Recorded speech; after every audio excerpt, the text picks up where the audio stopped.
Bienvenidos a News 24, el magazine de análisis y noticias en español de i24 News. Yo soy Nicole Michel. A petición de nuestro querido público que nos ve desde Estados Unidos, América Latina, como en Europa y Medio Oriente, a continuación hemos preparado un programa muy especial, los Best of the News 24, las entrevistas y reportajes que más impactos le generó, porque hemos creado en español un periodismo de nivel desde Medio Oriente. La visión bengurionista del primer ministro de Israel a través de los ojos del reconocido periodista Enrique Zimmerman.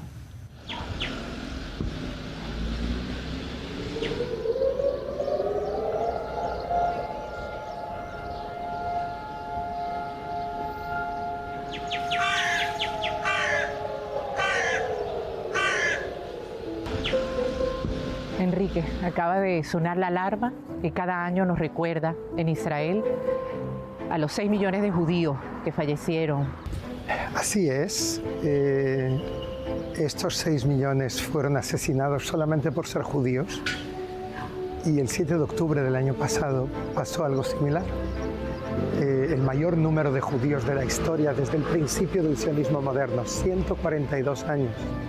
En un solo día fueron asesinados también, y es estar aquí en este momento, en estos minutos de silencio, frente a la casa de Gurion, el hombre al que le debemos todo, y recordar las víctimas del Holocausto y las víctimas del pequeño Holocausto que ocurrió aquí el día 7 de octubre del 2023. Son muchos sentimientos al mismo tiempo y no es fácil superar todo lo que uno siente dentro en este momento. ¿Me acompañarías a la casa de David Ben Gurion para sentir a través de tu visión cuál sería la visión bengurionista? Será un honor. Vamos.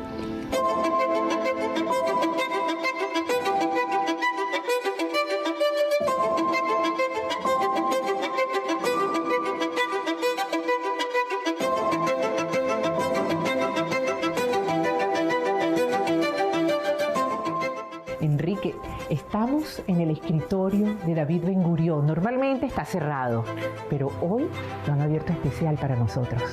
Increíble la energía que se respira aquí. Impresionante. ¿Quieres sentarte? Es un sueño.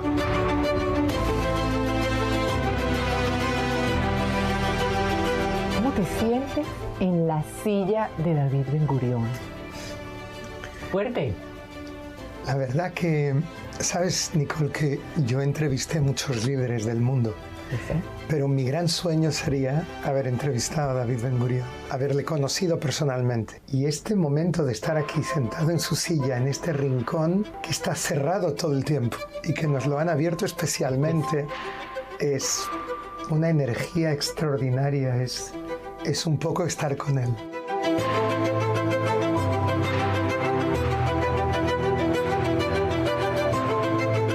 Y estar con un líder, Nicole, que tiene en su mesa, en una habitación tan pequeña donde él escribió la Declaración de Independencia de Israel, tiene las biografías de cientos de soldados que murieron en combate, para recordarse siempre del precio que pagamos por lograr nuestra soberanía.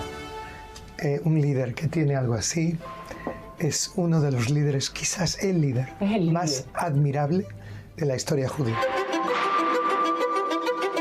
Y en esta energía bengurionista, digamos, los logros y desafíos que tenemos a partir de ahora en Israel, que hemos tenido y los desafíos que necesitamos. Yo creo que Israel y lo que aquí ocurrió en los últimos 140 años es uno, si no, el mayor logro de la humanidad en el último siglo, sin duda. Es algo que va en contra de todo lo que se podía imaginar. Nadie soñó que algo así sería posible. De hecho, yo creo que cuando él se sentó aquí y escribió la Declaración de la Independencia, a lo mejor ni él estaba seguro que iba a aguantar, que iba a resistir. Fíjate la cara dura de este hombre, de 1,52 m, un pequeño Napoleón, que se sentaba aquí y que con 600.000 judíos que había en esa época, en el 48 aquí, de los cuales la mitad eran supervivientes del Holocausto, Exacto. gente herida en sus almas, herida en sus cuerpos, él decide crear un Estado. Y él sabe que el día siguiente va a ser atacado, quizás el mismo día, por varios ejércitos regulares árabes. Y él no tiene soldados, él no tiene armas. O sea, nadie está seguro que este pequeño Estado que él va a declarar va a resistir. Y sin embargo pasaron 76 años, nos aproximamos a los 100, y yo hablaba mucho con Shimon Peres, que era alumno de Ben Gurion, y él me decía, wow, ¿qué diría David si levantara cabeza ahora por un momento y pudiese ver lo que ocurrió? ¿Qué vería en estos momentos? ¿Qué sentiría de ver la Israel de hoy en día y más aún después del 7 de octubre? Sentiría que probablemente que hay decisiones muy serias que hay que tomar. Ben Gurion declaró la independencia de Israel por primera vez en 2 milenios. Hubo 2 experiencias de soberanía judía en esta tierra, una con el rey David y el rey Salomón, otra con los asmoneos. Ninguna de ellas pasó de 80 años. Yo me imagino que Ben Gurion en este momento diría, me lo imagino, llegó el momento de la segunda independencia. Tenemos que tomar decisiones críticas para el futuro a nivel interno y a nivel regional con el mundo árabe y con los palestinos, y a nivel de lo que queremos ser cuando seamos grandes. Para que la muerte de estos niños, de estos chicos de 18, 20 años, que él tiene aquí sus biografías, no sea en vano. Para que la muerte de aquellos 1.250 personas asesinadas el 7 de octubre en el sur de Israel, en los kibbutzim, que eran el ADN de David Ben Gurion, que esas personas, sus muertes no sean en vano. Para que las muertes de tantos rehenes que están en manos de Hamas en los túneles de Gaza y que debemos intentar liberar con toda la fuerza, estoy seguro que eso es lo que él nos diría, para que realmente nada de lo que está ocurriendo, de las desgracias que ocurrieron en los últimos meses, sean en vano. Y todo esto exige decisiones. Mira, Nicole, exige una decisión interna. Nosotros tenemos tribus, así le llamó el presidente Rivlin, dentro de Israel. Esas tribus tienen que firmar la paz. Los judíos laicos, los judíos ultraortodoxos, Los haredim, que son 12% de la población, han crecido mucho desde que el Estado fue creado y van a seguir creciendo. Los judíos ortodoxos religiosos y los árabes israelíes, árabes palestinos israelíes, que hoy son una parte íntegra de la sociedad. Y como él escribió aquí, tienen derechos similares a los de los judíos según la Magna Carta israelí, que es la Declaración de Independencia, en la que Ben Gurion, ese documento extraordinario que tiene que ser la base, en mi opinión, de nuestra futura constitución. Israel, con 76 años, tiene que empezar a trabajar en una constitución que sean las reglas del juego de todos nosotros, que permitan buscar el denominador común entre esas 4 tribus, a la que añado una quinta, la diáspora judía. 8 millones de judíos de la diáspora. Estas 5 tribus tienen que determinar qué denominador tenemos en común para las futuras generaciones. Porque somos un pueblo muy pequeño. Hoy por hoy en el mundo hay 2.400 millones de cristianos. Hay casi 2.000 millones de musulmanes y nosotros somos un poco más de 15 millones. Perdimos 1/3 de nuestro pueblo en el Holocausto. 1/3. Es mucho. Esto hay que recuperarlo y hay que pensar qué tenemos en común. Tenemos muchas diferencias, pero tenemos también muchas cosas en común. Y Ben Gurion lo sabía. Y para hacer una constitución hay que hacerlo ahora. De la misma manera, Nicole, somos el único país del mundo que no tiene aún fronteras reconocidas. Llegó el momento de que decidamos cuáles son nuestras fronteras en todos los frentes, no solamente con Egipto o con Jordania, con quien ya firmamos la paz. Tenemos también que cerrar nuestras fronteras con los palestinos, manteniendo una mayoría, lo que es la herencia de Ben Gurion, una mayoría judía dentro del país. Para eso hemos venido tú y yo a este país, como 3,5 millones de judíos que lo hicieron, claro, que es uno de los grandes logros. No hay ningún país del mundo que haya absorbido a tal cifra de personas, pero al mismo tiempo el régimen democrático que Ben Gurion insistió en tener. Somos la única democracia de Oriente Medio. Sin embargo, se logró mantener esta democracia, a veces a duras penas, porque en un país que está en guerra no es fácil. Y además tenemos un sistema democrático que Ben Gurion implantó, proporcional, que era muy correcto en los primeros años del Estado, porque la idea era dar representación parlamentaria a todos los grupos, que nadie se quede en la calle. Pero hoy en día eso convirtió el Parlamento en un cristal roto, un cristal roto que cada vez se rompe más y que no hay manera de hacer una coalición, de crear algo que permita gobernar.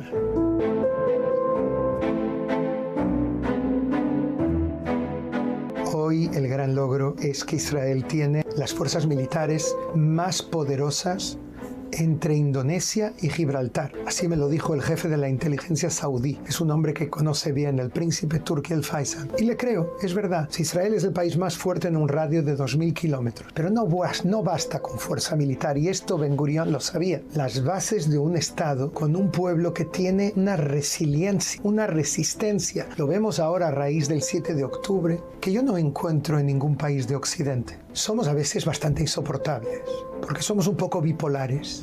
Pasamos del estado de euforia al estado de depresión con demasiada facilidad. Un comienzo como Estado, como nación y como sentimiento judío. La polémica, la discusión interna es parte de nuestro ADN. Del pueblo judío. Viene del Talmud, viene de tantas cosas más. Somos uno de los pueblos más antiguos, si no el pueblo más antiguo de la tierra. Hace más de 3000 años, el rey David declaró Jerusalén capital. Dime tú un solo país del mundo cuya capital haya sido determinada hace 3 milenios. No existe. Entonces hay una polémica interna que es parte de nuestra fuerza, no es una debilidad. Es positivo, en mi opinión, siempre que no lo llevamos demasiado lejos. Y eso es algo que por eso creo que tenemos que definir entre nosotros qué es lo que hay en común dentro del pueblo de Israel, y me refiero al pueblo de Israel en el Estado de Israel y en la diáspora.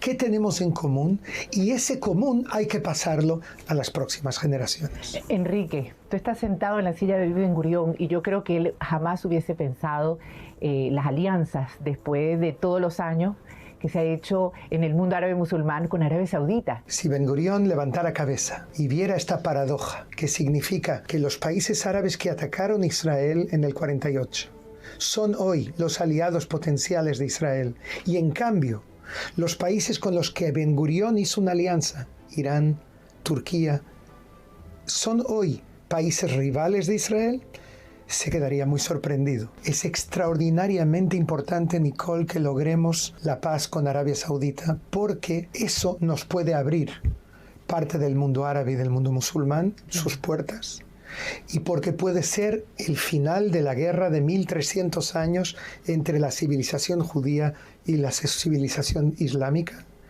y también porque eso nos puede ayudar a resolver quizás la herida más sangrienta que tenemos, y quizás no inmediatamente, quizás en el futuro solamente, el problema palestino. En un país como Israel, quien no cree en milagros no es realista. Estamos en el salón de la biblioteca de David Ben Gurion. El olor de los libros, 20.000 libros hay aquí. Su cuarto está al lado, dormía y yo creo que se levantaba y leía. ¿Cuánto medía él? 1,52 m. Napoleón era también bajito. Simón Bolívar, el libertador de América, era bajito. Estos líderes bajitos en tamaño, pero grandes como personas. Yo creo que David Ben Gurion es un gigante. Y creo que es un hombre que tuvo una visión que va mucho más allá del tiempo. Tenía sus problemas también, tenía sus defectos también. Era un hombre a veces demasiado obstinado. A veces ponía sus principios a tal altura que perdió ciertas cosas en el camino. Pero es el hombre, para mí, me atrevo a decir, uno de los principales líderes de la historia judía, si no el principal líder.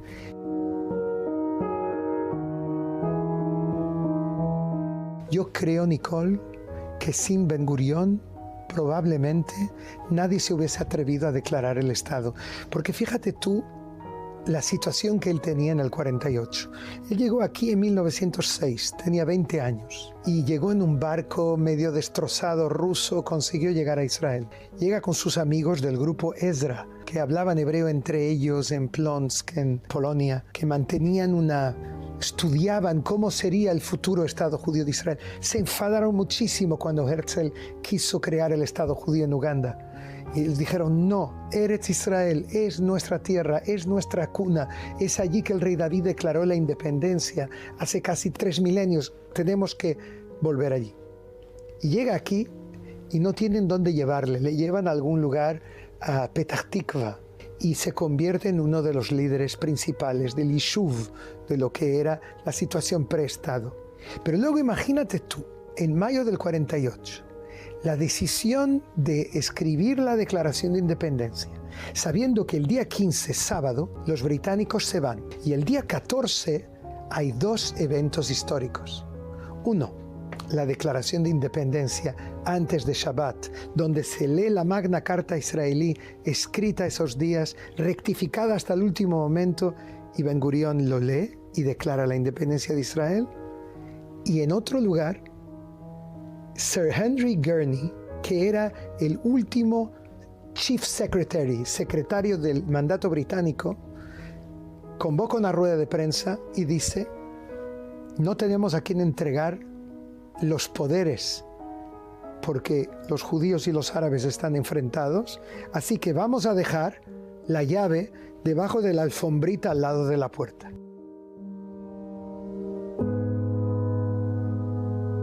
Otro gran logro de Ben Gurion. Él casi provocó una guerra civil para que hubiese un solo tzahal, un solo ejército, una sola fuerza. Y se enfrentó a la élite del Palmaj, que era de su familia política, y se enfrentó al Etzel, que era de Menachem Begin, de la derecha, y los desmanteló y les disparó y mató judíos que llegaron en un barco con armas en Altalena. O sea, él se arriesga a una guerra civil bajo la concepción y el entendimiento que hace falta tener una sola fuerza. Declara elecciones porque dice que la democracia es lo más importante y que hay que ir adelante con un sistema democrático, pase lo que pase. Y además, al igual que el rey David, declara Jerusalén la capital de Israel, aunque según la decisión de partición que Israel aceptó y los árabes rechazaron, Jerusalén era una ciudad internacional. Y él tuvo la visión de declarar ya entonces la ciudad santa de Jerusalén como la capital de Israel. Tú sabes que yo tengo el privilegio de trabajar con el Papa Francisco y cuando él me pregunta cuál es el mayor logro de Israel, yo le digo que en mi opinión es el resucitar del hebreo. Y le dije, es como si usted, Papa Francisco, mañana decidiera que el latín sea el idioma que se hable en las transmisiones de fútbol, en los insultos de las redes sociales, en los parvularios, en las universidades. ¿Se lo imagina? Y me mira y dice, no me lo imagino en absoluto. Pues eso es lo que pasó con el hebreo, que es para mí, a nivel sociológico, el mayor o el logro más sorprendente del pueblo judío en el siglo XX. ¿Y cuál fue el primer tratado de comercio? Porque tú tienes esa historia, Enrique. El primer tratado de comercio que hubo entre Israel y Argentina. Un poco para ver cómo era la época, que hoy en día somos la Startup Nation y es otro... Argentina era uno de los países más ricos del mundo. Y Evita Perón estaba muy preocupada por el futuro de Israel después del Holocausto y llevó a Yitzhak Navon, el secretario de Ben Gurion, se lo llevó, era diplomático, y se lo llevó a Juan Perón para convencerle a comprar algo al nuevo Estado de Israel. Y Juan Perón le preguntaba, ¿y qué? Y él decía, naranjas, no, hasta que lleguen aquí ya estarán podridas. Y Evita, pero es muy importante que lo compres, que les ayudes, ellos tienen que sobrevivir. Ah, tenemos una fábrica nueva de dentaduras. Y dijo, pues mándame 25.000. Y esta fue la primera compra, según Navon, de Argentina en Israel. Imagínate que hoy en día Israel tiene mucho que proponer a Argentina y al resto del mundo.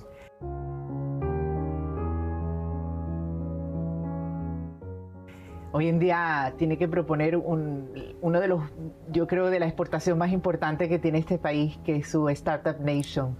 Crees en la Startup Regional, o sea, en el desarrollo de la región de Medio Oriente y también del aporte que tiene Israel al mundo para exportar ya no 25.000 dentaduras, sino exportar todo este potencial. Israel, el motivo por el cual se firmaron los acuerdos de Abraham y por el cual algún día firmaremos la paz con Arabia Saudita, es porque tenemos enemigos comunes, porque tenemos un poderío militar que ellos llegaron a la conclusión que no pueden superar por la vía de la guerra, al menos en las próximas generaciones, y porque somos la Startup Nation y ellos quieren gozar de esa tecnología. Todo esto que vemos aquí, esta Am HaSefer, el pueblo del libro, que sigamos siendo el pueblo del libro, quizás también el pueblo de los chips, porque toda la informática y toda la inteligencia artificial será el nuevo high-tech en el futuro, pero las bases de todo esto están en estos libros, en esta biblioteca que Ben Gurion tenía.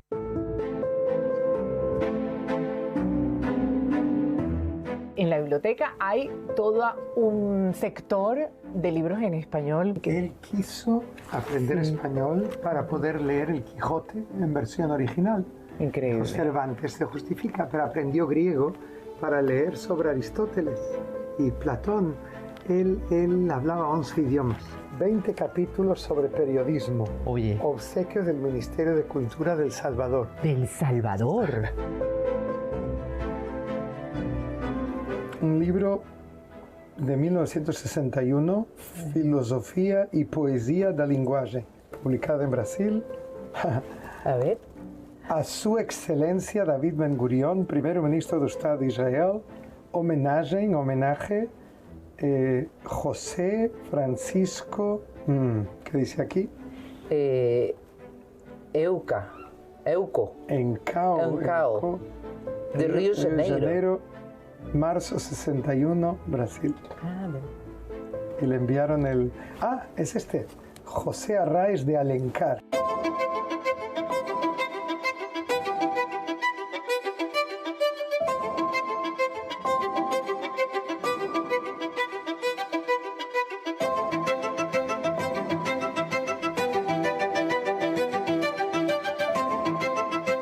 Estamos en el cuarto de David Ben Gurion, Enrique, donde seguramente soñaba.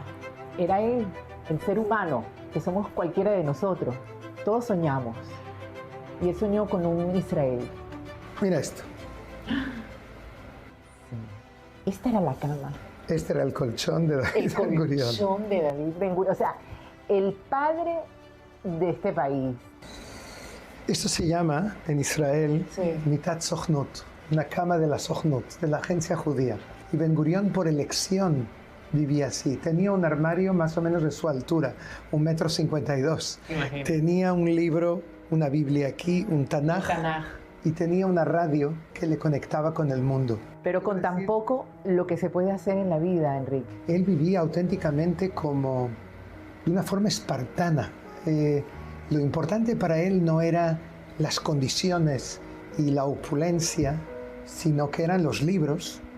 Yo creo que 2/3 de su casa son libros, 20.000 libros, donde realmente él, hasta su despachito, tú ves, todos son libros, montañas de libros.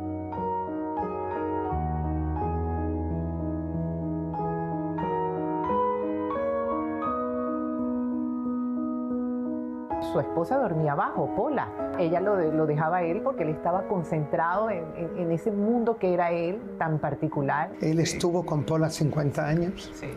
Es verdad que él tenía su propio mundo también, pero él sin Pola no hubiese podido estar en el mundo material, el mundo en que hace falta tomar decisiones, decidir qué hacen los hijos. Él realmente, Pola era la mujer, la jefa de operaciones.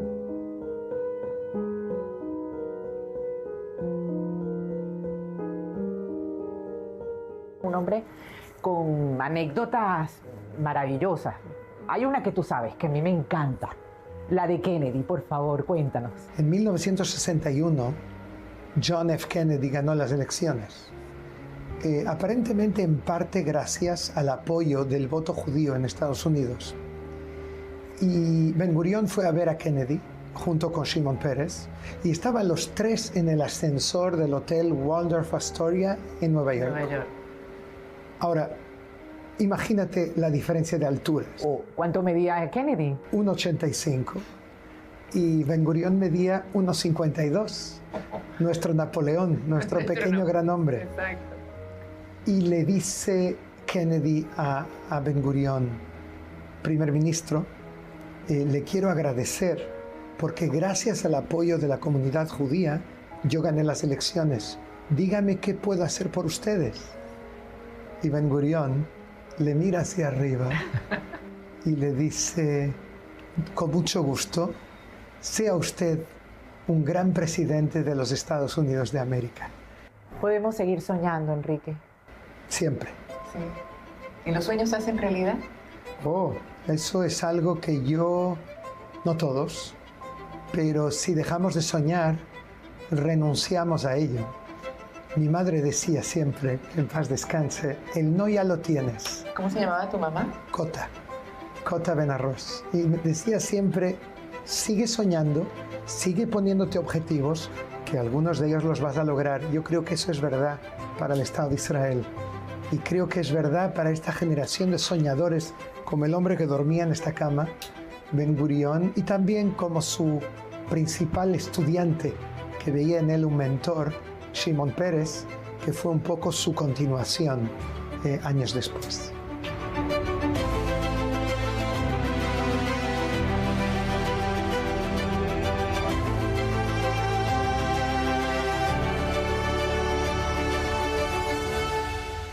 Hasta aquí nuestra emisión de hoy a través del QR. Nos gustaría saber desde dónde nos ven. Desde nuestros estudios en Tel Aviv de i24 News. Gracias, como siempre, por estar con nosotros. Será hasta la próxima.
This broadcast is brought to you by Israel Bonds, the most direct and impactful way to support Israel. Invest now at israelbonds.com.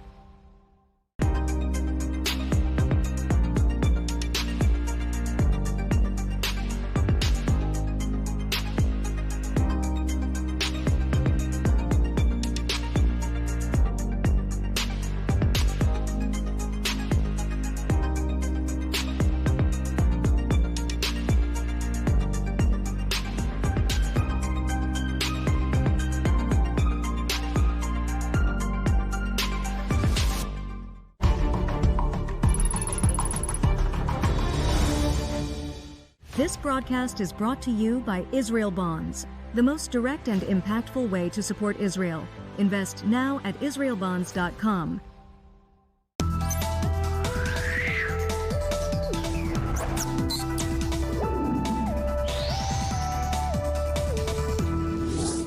Bienvenidos a News 24, el magazine de análisis y noticias en español de i24 News. Yo soy Nicole Michel. A petición de nuestro querido público que nos ve desde Estados Unidos, América Latina, como en Europa y Medio Oriente, a continuación hemos preparado un programa muy especial, los Best of the News 24, las entrevistas y reportajes que más impactos le generó, porque hemos creado en español un periodismo de nivel desde Medio Oriente.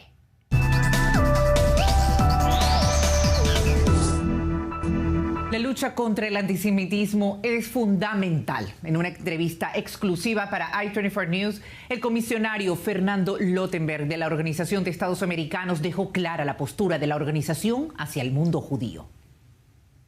Nos conseguimos con el prestigioso abogado y constitucionalista brasileño Fernando Lottenberg. Fernando, muchísimas gracias por estar con nosotros. Un gusto. Aquí en Tel Aviv, en i24 News.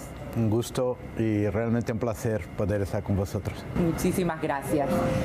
Como sabemos, eres comisionario de la OEA para el monitoreo y el combate contra el antisemitismo, algo muy importante en estos tiempos de poder luchar contra la discriminación y el odio, más allá de lo que significa el combate al antisemitismo, ¿no?, en el judaísmo. Ha sido presidente de la Federación de Comunidades Judías de Brasil. Eres un gran defensor de la democracia y todos los derechos humanos. ¿Cómo hacer todas estas actividades? Y sabemos que viajas por distintas partes del mundo en unos momentos tan difíciles que ha vivido Israel a partir del 7 de octubre, pero algo muy importante también de recalcar. No es tan solo Israel, el mundo judío. Y tú que representas todo lo que tiene que ver con un continente, el continente latinoamericano, con una comunidad hispana que son 600 millones de personas. Sí, bueno, estar acá después del 7 de octubre por la primera vez ya es una experiencia muy impactante, porque habemos escuchado, habemos leído, visto en la televisión y sigo i24 en las redes, pero cuando te vas a Niroz, cuando te vas al Festival Nova y hablas con la gente que estuvo ahí, es algo muy, muy distinto y que emociona mucho. Y nosotros estábamos viendo en nuestra parte del mundo cómo se incrementó el antisemitismo a partir del 7 de octubre. Hubo una pequeña ola de buena voluntad, de comprensión, pero luego se pasó y vimos la gente hablando las cosas como comparando a los nazis o hablando de genocidio y usando términos que no imaginábamos que sería posible. Así que creo que esta función, como la de los otros colegas que tenemos, demuestra que países, gobiernos, instituciones multilaterales están preocupadas porque el antisemitismo es algo que empieza con los judíos, pero no termina con los judíos. Y es algo que puede ser un instrumento que va al final derrotar tanto la democracia como los derechos humanos. ¿Cuál es el compromiso ahora, Fernando, que tiene la Organización de Estados Americanos, su secretario general, Luis Almagro, que ha sido un gran defensor de los derechos humanos en distintas partes de Latinoamérica y en general de lo que significa la importancia de la lucha contra el odio y la discriminación? ¿Cuál es ahora el enfoque que ha dado la Organización de Estados Americanos con respecto a Israel y al mundo judío? Bueno, sabes que la Secretaría General de la OEA ya adoptó la definición de antisemitismo de la IRA y es parte de mi mandato expandir esa adopción por otros países. Hoy tenemos en las Américas 7 países que ya la adoptan y en mi mandato 3 se agregaron, que son Colombia, Guatemala y Panamá. Esta es una lucha permanente, tiene la comprensión del secretario general y el incentivo, y él ha publicado ya desde el comienzo, después del 7 de octubre, una condena muy fuerte de que pasó y ahora sobre el ataque de Irán. Así que creo que la posición es muy coherente y clara por parte de la organización. Exacto, lo hemos visto, estuvieron aquí los gobernadores de Goiás y de Sao Paulo, que ellos también se adhirieron a esta defensa definición y es importante eso impulsarlo, ¿no? Sabemos que tú, Fernando, eres un impulsor de todo lo que es la educación y los tratados internacionales dentro de la Organización de Estados Americanos. Me gustaría saber ahora cómo lo estás enfocando y algo muy importante. ¿Han trabajado ustedes el tema de los medios de comunicación? Sí. Porque no es tan solo la educación con respecto a los institutos en toda Latinoamérica y los tratados, sino los medios de comunicación. Claro que sí. Es ahí donde se libra la batalla más importante. Medios de comunicación tradicionales y los nuevos medios que se llaman redes sociales. Es un reto que nosotros estamos enviados especiales de todo el mundo con un subgrupo dentro de nuestro comité para enfrentar esta cuestión. Tenemos en las Américas convenciones importantes, como has mencionado, tratados contra el racismo, contra la discriminación, y incentivamos que más países las adopten y la transformen en leyes internas, porque nosotros vemos la cosa en dos caminos. El primer, de la educación. La gente tiene que saber quién son los judíos, qué pasaron, cuál es su historia, qué pasó en el Holocausto, para que no lo nieguen, para que no lo distorsionen, y hay instrumentos para eso. Brasil, por ejemplo, cuando yo estaba en la Federación de Comunidades Judías, hizo la inclusión en su currículo nacional de la enseñanza del Holocausto. Otros países deben hacerlo también. Y especialmente medios de comunicación y redes sociales, el desafío de la regulamentación es algo que está muy presente. Porque vea, una emisora como I-24 tiene sus reglas, sabes lo que se puede decir, lo que no se puede decir, porque hay leyes que las regulan. Tiene responsabilidad usted como periodista, el editor, el dueño, y en las redes esto no pasa así. Parece que es algo como un territorio libre donde el odio se puede proliferar, donde la discriminación no tiene límites, y estamos muy empeñados en hacer con que esto cambie. Puede ser algo que tiene que ver con autorregulación, que las redes mismas tengan que se poner límites, y el otro, la regulación pública, sea por leyes, sea por decisiones judiciales. Exactamente. Bueno, el compromiso con los medios y la televisión es un medio que hay que buscar en acercarse y mantenerlo, independientemente que están las redes sociales. Cierto que incluso la Organización de Estados Americanos congrega a todos los países locales, con excepción de Cuba, ¿no? Aparte de eso, España también ha adoptado una legislación contra la lucha contra el antisemitismo. ¿Cómo es esa lucha en una diversa América Latina? Bueno, sabes que tenemos... Y mundo hispano. Sí, tenemos América Latina, tenemos Américas en general, porque Estados Unidos y Canadá también son parte de la OEA. Sí. Y claro, hay que hacer las cosas distintas por cada estado. La OEA no es una organización que está por arriba de los estados. En verdad, los estados son parte de la OEA y tienen representantes generales permanentes que conducen la organización. La secretaría, el comisionado, son instrumentos de su acción. Así que hay que poner, con las convenciones podemos tener algo que sea general, y en cada país buscar legislación específica que pueda atender a la conformación legal local. Por ejemplo, Estados Unidos tiene el tema de la primera enmienda. Claro. Así que es muy difícil poner límites a lo que sea alguna restricción que en otros países como Brasil, Argentina o España sí es posible. Así que estamos luchando para que donde se pueda se sepa que no hay derechos absolutos. Claro. Nosotros estamos muy a favor de la libertad de expresión, y vos conocés por su experiencia en Venezuela cómo este es un bien precioso y por veces raro en nuestra región. Nosotros todos ya sufrimos lo que son dictaduras, lo que son restricciones. Así que no es esto que queremos, pero queremos que la libertad de expresión conviva con otros principios, no con el racismo, no con la discriminación, pero que una cosa se limite a la otra. Bueno, justamente sacabas el tema de Venezuela, de donde yo soy origen, además de ser israelí. Hay un antisionismo específico en la izquierda en América Latina. Hay diferentes formas de antisemitismo en América Latina. hay un fundamentalismo islámico que no concierne al continente y lo hemos visto reflejado en la penetración de Irán en América Latina, Venezuela, Nicaragua, Bolivia, que son países que le han dado la apertura.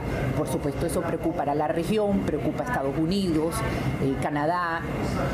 ¿Cómo crees tú que se puede, y en un momento en el que Israel tuvo ese ataque tan fuerte y por primera vez desde 1948, la creación de su Estado, cuál es la preocupación que tiene la región con respecto a esa penetración de Irán en América Latina? Sí, es muy seria, la llevamos muy en serio, porque tuvimos, entre otros, los ataques en AMIA, en la embajada israelí en Buenos Aires, que después de 30 años la justicia finalmente confirmó lo que todos ya conocíamos, que Irán lo formuló y Hezbollah lo ejecutó. Así que tenemos, el antisemitismo puede ser extrema derecha, extrema izquierda, del fundamentalismo islámico, es como un triángulo y hay que combatirlos a todos procurando entender de dónde vienen. Por ejemplo, si en Charlottesville viene uno que dice Jews will not replace us en la marcha que hicieron, o después en Pittsburgh porque creen que los judíos ayudan a los refugiados a sustituir la población blanca de los Estados Unidos. Este es algo de derecha. En la izquierda es algo que tiene más que ver con Israel y yo personalmente te digo, Nicole, que tengo un poco de restricción al término antisionismo. Yo prefiero, como otros colegas, el antisemitismo relacionado con el Estado de Israel, porque el sionismo está ahí. Ya es algo que el objetivo del sionismo era construir un Estado en la tierra ancestral del pueblo judío. Está bien, ya estamos aquí y Israel les dice cómo se reencuentra de la Revolución Francesa. No tiene muy sentido, pero la cosa que en el Estado de los judíos, en el Estado donde vive casi la mitad de la población judía mundial, se ve la misma ola, los antiguos tropos reciclados que matan a niños, que están en el control, que es todo tipo de teoría de conspiración que antes era aplicado a los judíos y después del Holocausto ya ser antisemita no es algo aceptable, ahora se torna contra el Estado de Israel. Muy corto ya, los pogroms en noviembre de 1938 sucedieron, los ataques el 7 de octubre de 2023. Han pasado ya 85 años. Fernando, ¿cuál es el compromiso ahora para la lucha contra el antisemitismo? El compromiso es de seguir luchando firmemente contra todo tipo de discriminación, contra el discurso de odio y contra los ataques violentos a los judíos, sea en Israel, sea en fuera de Israel.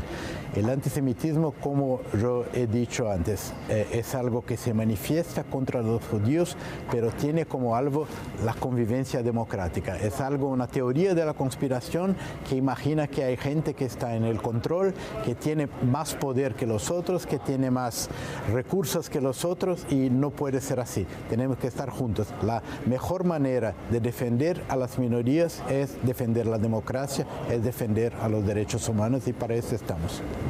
Fernando, muchísimas gracias por haber estado con nosotros en i24 News.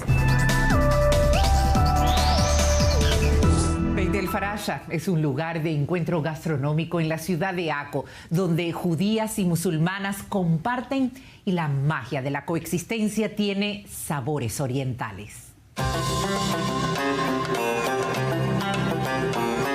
Hola, shalom, salam aleikum. Nos conseguimos en la ciudad antigua de Aco, ante un edificio de la época de los romanos, en Beit el-Farasha, un lugar de encuentro entre musulmanas y judías. Las fotos que se encuentran alrededor son los vecinos de esta casa, de Beit el-Farasha. Vamos a conseguirnos con Katie para saber cómo se vive en este lugar.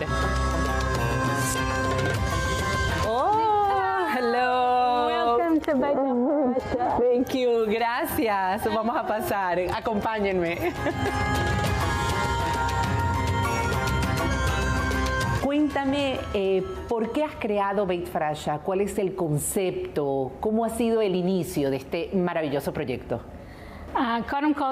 Muchas gracias por venir a conocer Beit el-Farasha.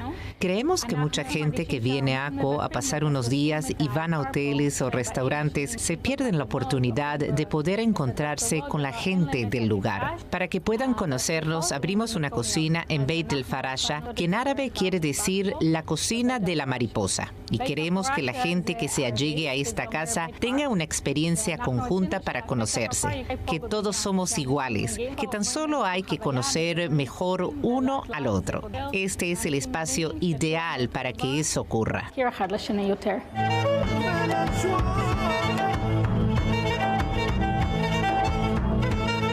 Ahora entramos a las cocinas de Beit Farashan. Acompáñenme con la directora de este maravilloso lugar, de esta cocina, que se llama Hadija. Acompáñenme. Nos disponemos a preparar cubineya. Tenemos aquí varios condimentos. Tenemos aceite de oliva, nana y ají, picante y cúrcuma. Hacemos una masa y mezclamos todo. Esta es salsa de granadas y hay que poner muy poquito. El que quiera puede después agregar más. Yo te a ver. Hadija nos invita a degustar este plato vegetariano al que rozamos un poco de limón para darle más atrevimiento al paladar. Hadija, yo quería saber un poco de dónde eres, Beit Fuad. ¿Naciste aquí en Aco? Ya. Yo nací en Aco, me llamo Hadija Abdani. Tengo 3 hijos, 2 niñas y un niño. Soy la cocinera profesional de Bet El Farasha. Hadija, ¿cómo es la vida entre árabes y judíos? Este lugar lo que nos permite es conocernos y amarnos. Las delicias que cocinamos les salen desde lo más profundo del corazón. Y yo les devuelvo mi amor a todos haciendo recetas únicas del estilo Aco y sentimos que somos una familia. Y ahora es fija. Hoy haremos pan de pita, el estilo Aco, que se hace con agua que contiene azafrán. Agua que preparamos ayer por la noche y la usamos para preparar el pan. Para lograr este color, pusimos el azafrán en el agua y mezclamos con la harina. Tenemos yogurt, miel y carne fresca. Tenemos la carne, a la que le agregamos cebolla y perejil. La salsa tiene pimienta y la mezclamos con la carne. Tenemos pimienta roja, pimienta negra y comino. Con toda esta mezcla hacemos un condimento. Abrimos el pan de pita, que como verán tiene color amarillo por el azafrán. Es de ella. Tomamos un poco de carne y los esparcimos cubriendo todo el pan y luego lo pasamos por el aceite de oliva. Al horno va por unos 10 a 15 minutos y tendrán un plato delicioso.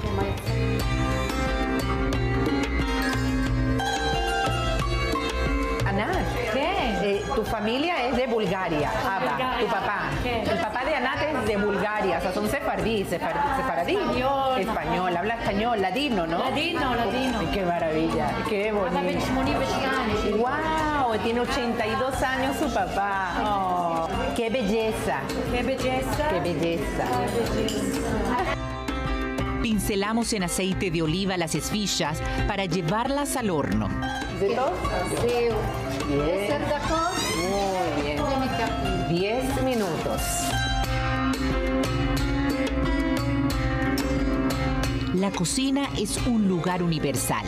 Conecta culturas y personas, risas, una misma pasión, la buena gastronomía, la energía positiva entre judías y musulmanas en Aco.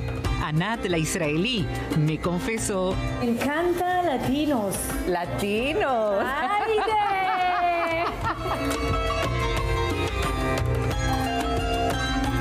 Queremos tridi. Es una mezcla de hummus, galletas, crispy y yogurt al que le agregamos limón y tajina, sal, limón, nana y cúrcuma. Y agregamos un poco de comino. Y ahora almendras tostadas. El arte culinario de Aco tiene una importante influencia libanesa, siria y productos agrícolas de las colinas de la región. Quizá la paz en Medio Oriente la podamos lograr a través de la gastronomía, con olores orientales de cúrcuma, nana, azafrán, trabajándola juntas, con las manos, extensiones del corazón. Y en este lugar tan maravilloso de convivencia entre árabes y judías, Nos despedimos en Beit el Farasha con una cocina deliciosa. ¿Y cómo le decimos a todos? ¡Adiós!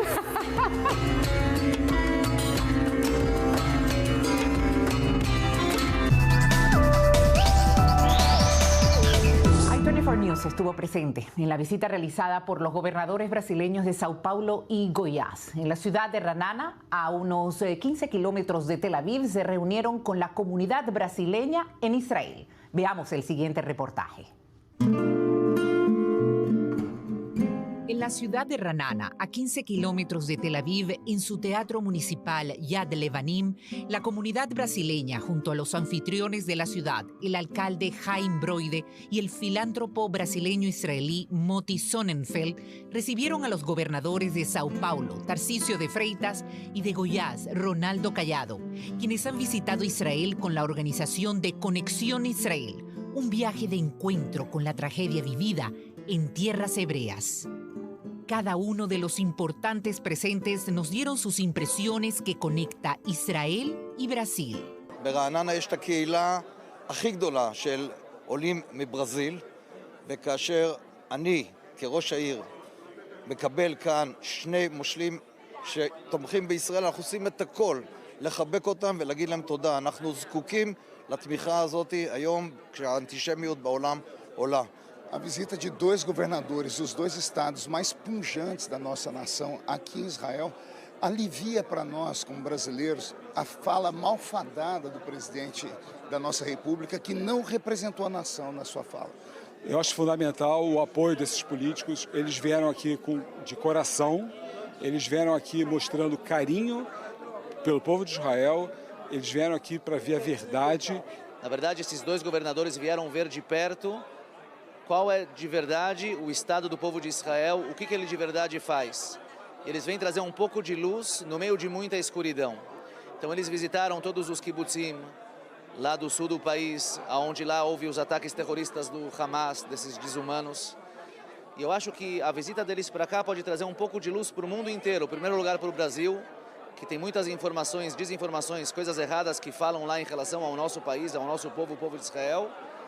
Então, com essas informações, com essa visita que eles vieram para cá, eles estão vendo o que de fato aconteceu, eles vão conseguir influenciar as pessoas que estão perto deles para entender melhor um pouco do que é o povo de Israel, o exército de Israel, que é o exército mais ético do mundo, e tudo que eles fazem é para nos defender desses terroristas que nos querem atacar. Nosotros en Israel amamos a Brasil, nosotros sabemos que Brasil también ama a Israel y esas relaciones no pueden desaparecer ahora, que decir, desde la creación del Estado de Israel, con la ayuda de Osvaldo Aranha, tenemos esas relaciones tan cercanas y ellas tienen que seguir y seguir mejorando. I made this book in Portuguese because I have many followers from Brazil that love Israel, they love the Israeli food, they love the Israeli lifestyle.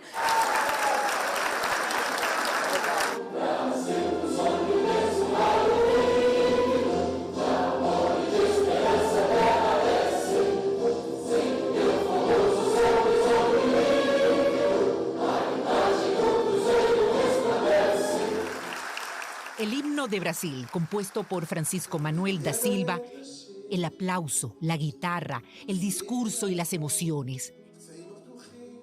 El recuerdo a Naamá Levi, secuestrada, hija de la ciudad de Ranana. Los gobernadores y sus palabras de apoyo. Naquele momento, brasileiro, aí sim homem que tinha postura de estadista, Osvaldo Aranha, presidindo a sessão na ONU, com a visão de homem solidário, humanitário, digno do cargo que ocupava, soube numa votação histórica na ONU reconhecer por 33 votos a 13 a vitória do Estado de Israel e do Estado da Palestina. A construção de um povo que, sem dúvida alguma, soube superar dificuldades de mais de 10 mil palestinos haviam sido tratados nos hospitais. E eu fico imaginando, porque como médico que sou, nada é mais gratificante na vida do que o gesto de um cidadão que foi operado. Às vezes a gente não se lembra dele, mas ele não nos esquece. E ele sempre dirige uma palavra, graças a Deus.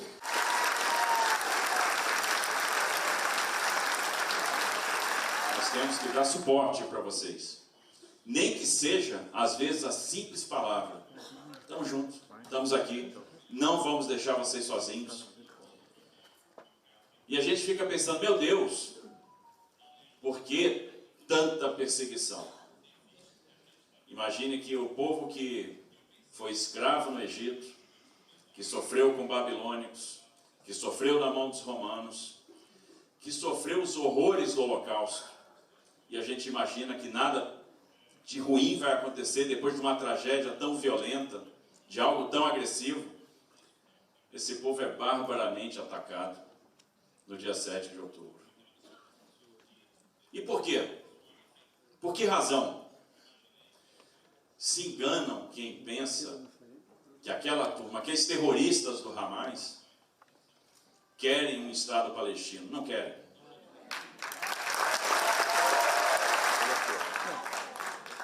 Está claro que eles querem a destruição de Israel. E esse é só o começo.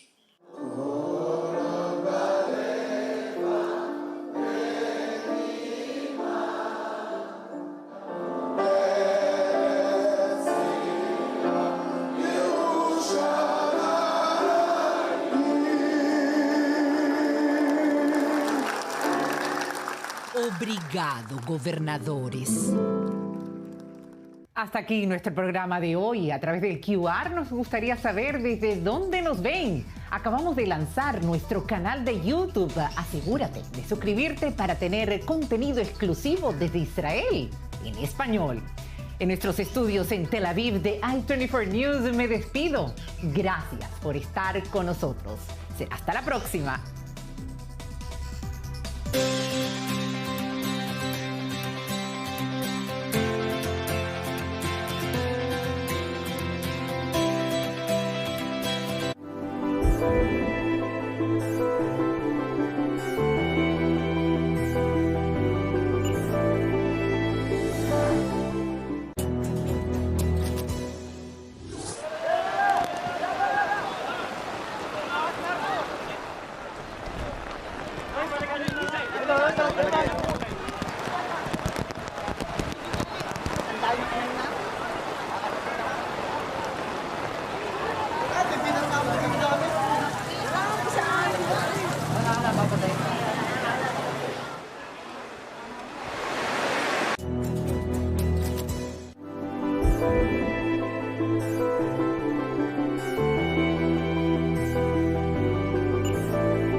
A new voice is about to be heard. אתם צופים בערוץ החדשות i24 News. i24 News launches its fourth channel in Hebrew, broadcasting 24 hours a day, 7 days a week.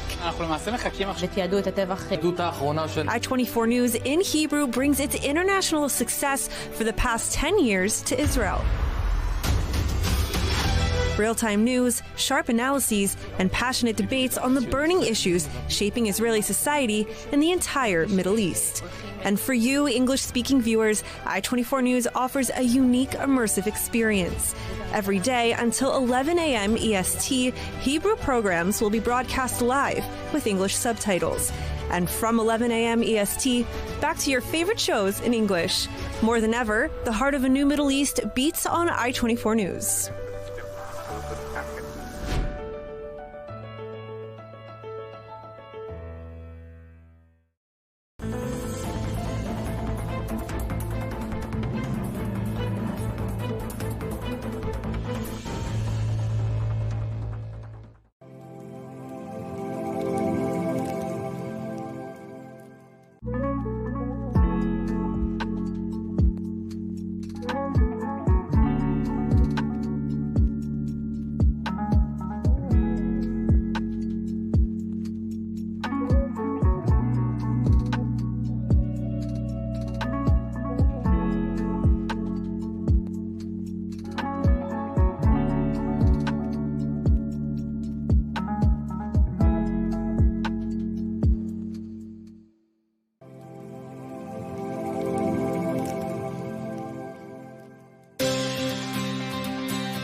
Welcome, you're watching Middle East Now on i24 News. The headlines this hour.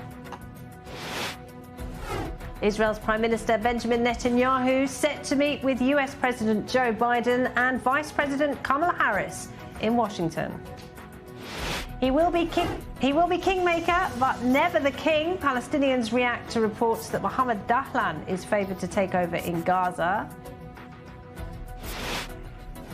And Russia's Vladimir Putin hosts the Syrian President Bashar al-Assad amid signs of a rapprochement between Syria and Turkey.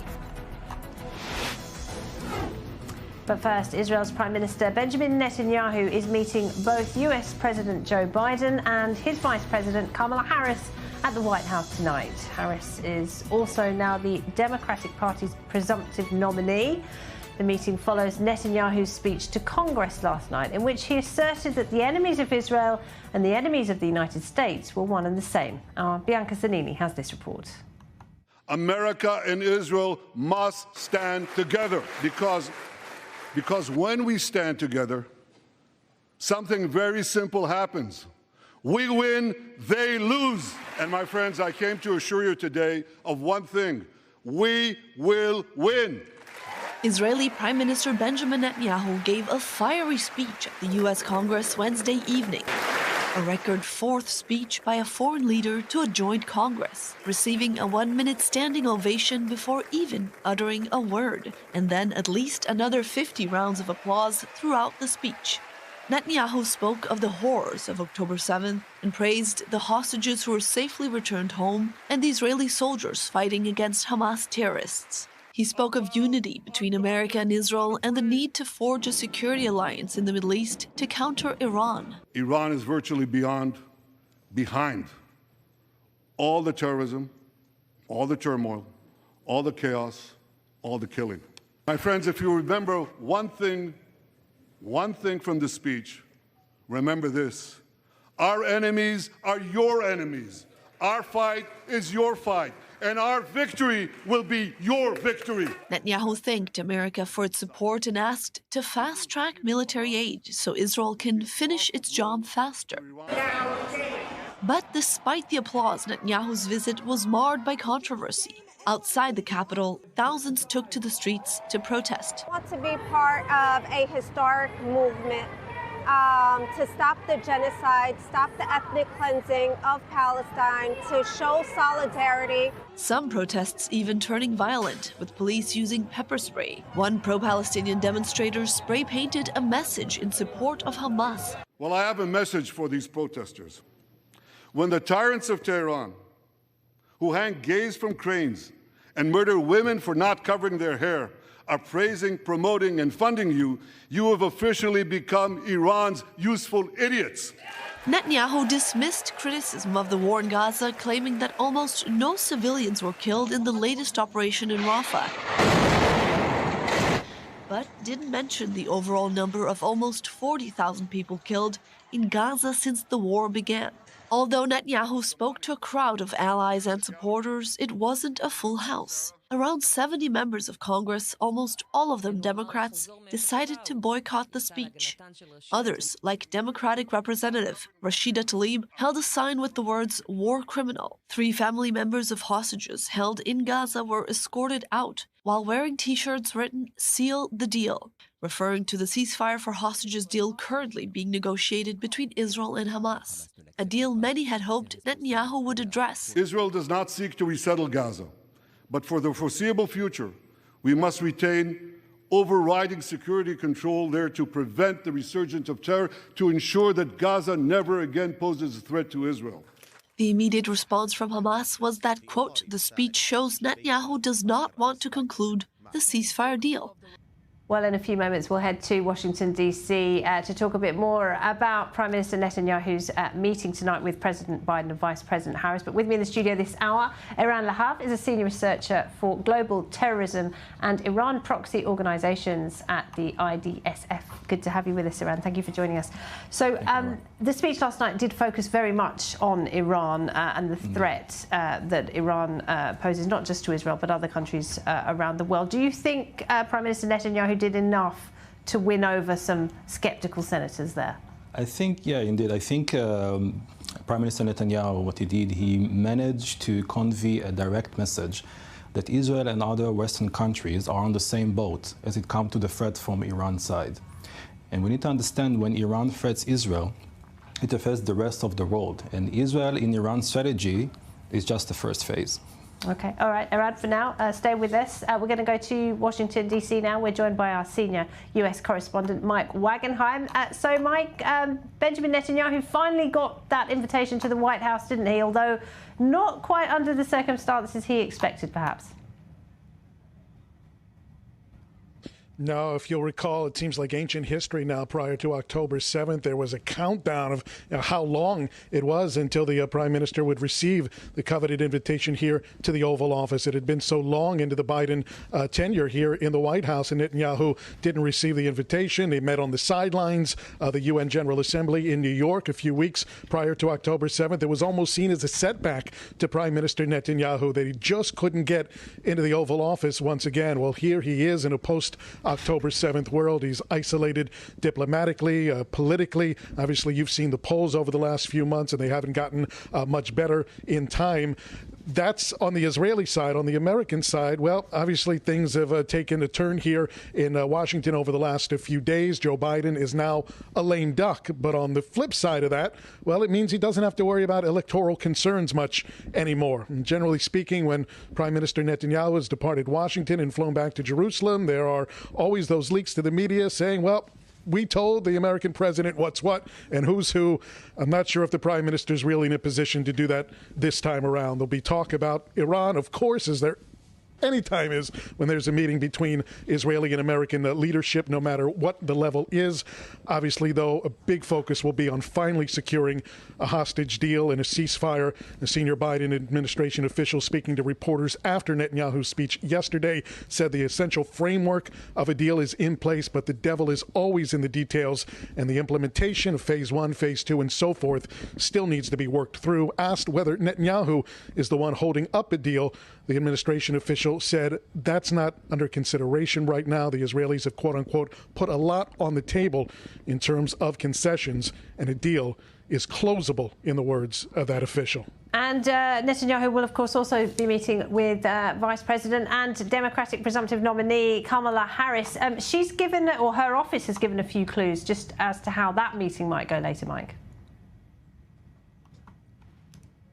Well, you know, this is really going to be almost a get-to-know-you meeting. Biden and Netanyahu go back decades, as they say ad nauseum. 40 years now they've known each other. There's really no surprises there. But with Netanyahu and Harris, there's little history. And, of course, so much about politics is based on personal history and personal relationships, especially when you're dealing with foreign policy. Harris has essentially mimicked Biden in the response post-October 7th. Some of the criticism from the vice president's office has gotten out ahead of the Oval Office itself, but for the most part they've been aligned in both their praise, their sympathies, and their criticisms of the Israeli government and Netanyahu in particular. But again, Harris now the presumed front runner, actually the presumed nominee at this point for the Democratic ticket, and so this is a much more important meeting than it was just 72 hours ago in terms of the Harris-Netanyahu relationship. And the Prime Minister will be rounding off his trip in Florida, where he'll be meeting former President Donald Trump.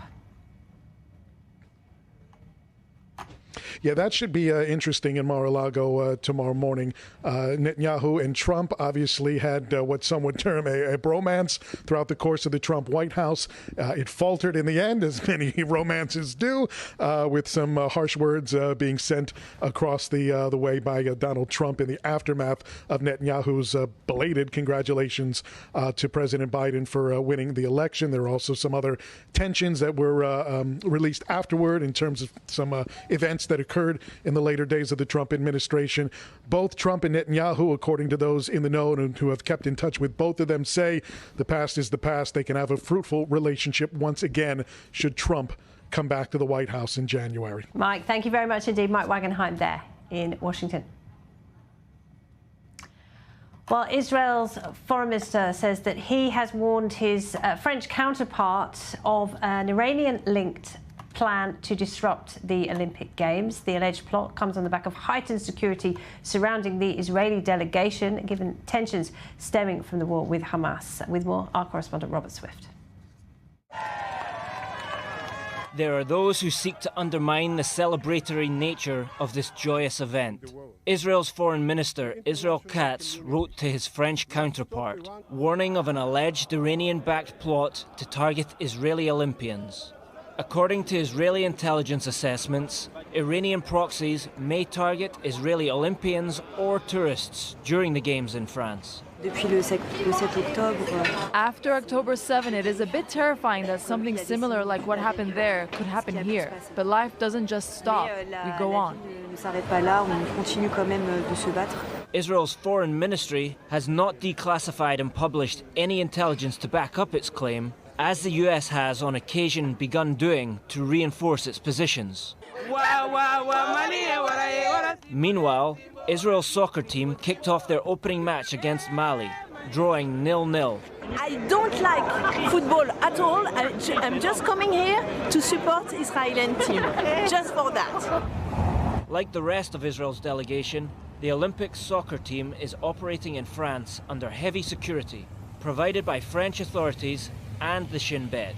This year's Games take place 5 decades after 11 Israeli athletes were killed by Palestinians at the 1972 Munich Olympics. Tensions related to the ongoing war in Israel and Gaza have led to enhanced security and heightened tensions. 6 Palestinian athletes are competing in the Games, with many keen to use the platform as an opportunity to highlight their people's plight. We're with the people of Gaza. My family is there. I have so many friends there, and it's just, we're here for so much more than just competing. We're here to represent our country and to fight for our country in a very peaceful way. In Gaza, 300 athletes have died and all sports facilities have been destroyed since October the 7th, Palestinian sports officials say. And the Games go. Well, to talk more about that, with me in the studio, Eran Lahav, and joining us from the US, Jason Brodsky is the policy director of the group United Against a Nuclear Iran. Welcome to you, Jason. And this is exactly what Prime Minister Netanyahu was warning about last night, wasn't it? That the threat from Iran is not focused solely on Israel. It is a threat to the world. It's great to be with you, Laura. Yes, I agree. This is what he was warning about last night. And I think that this latest reporting about plots against Israeli athletes participating in the Olympics is really a function of the lack of deterrence or the eroded deterrence that the West has vis-a-vis Iran. And we're seeing it also in the United States with the Iranian plot to assassinate the Republican nominee for president of the United States. That's a shocking development, but not a surprising one. So I think that we have a deterrence problem with respect to the Islamic Republic that needs to be solved quickly in order to save lives. All right. Thank you, Jason. Eran, do you agree with that? Is this a deterrence issue? Absolutely. And it's not surprising because Iran is, this is like a continuing campaign that Iran is doing. On one hand, they do it diplomatically. They try to boycott the participation of Israel in the Olympics. They were trying to do it also on social media and also lots of advertisement about this, how to boycott Israel and they should not participate in the Olympics. And on the other hand, there's ongoing activity with its proxies, for example, Hezbollah in Europe. And we see also that in Germany lately, they've been a raid on the Islamic Center, which is the second raid in Hamburg, which is Iranian Shiite center in Hamburg, which is trying to influence the Shiite community and infiltrate also Hezbollah activists in Europe in order to target also Jewish targets and also Israeli targets and institute in Europe. So this is totally not surprising, totally agree. And Jason, on that series of raids in Germany yesterday, several German cities, Frankfurt, Munich, Hamburg among them, Iran has summoned the German ambassador to talk about that. Do you think they were expecting that?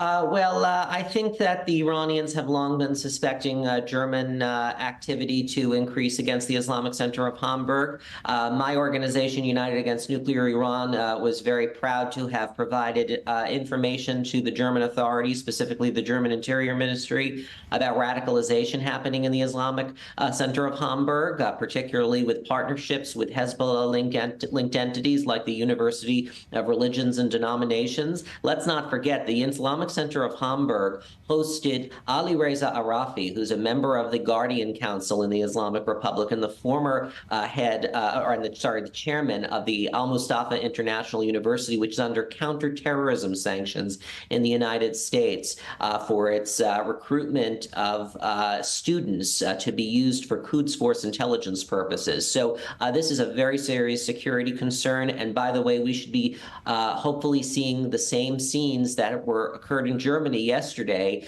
at Khamenei's representative offices around Europe, because they are all following the same radicalization blueprint. Thank you, Jason. Iran, do you see any sign that the Europeans are ready to do that? They have, of course, stopped short of listing the IRGC, the Iranian Revolutionary Guards, as a terrorist organization.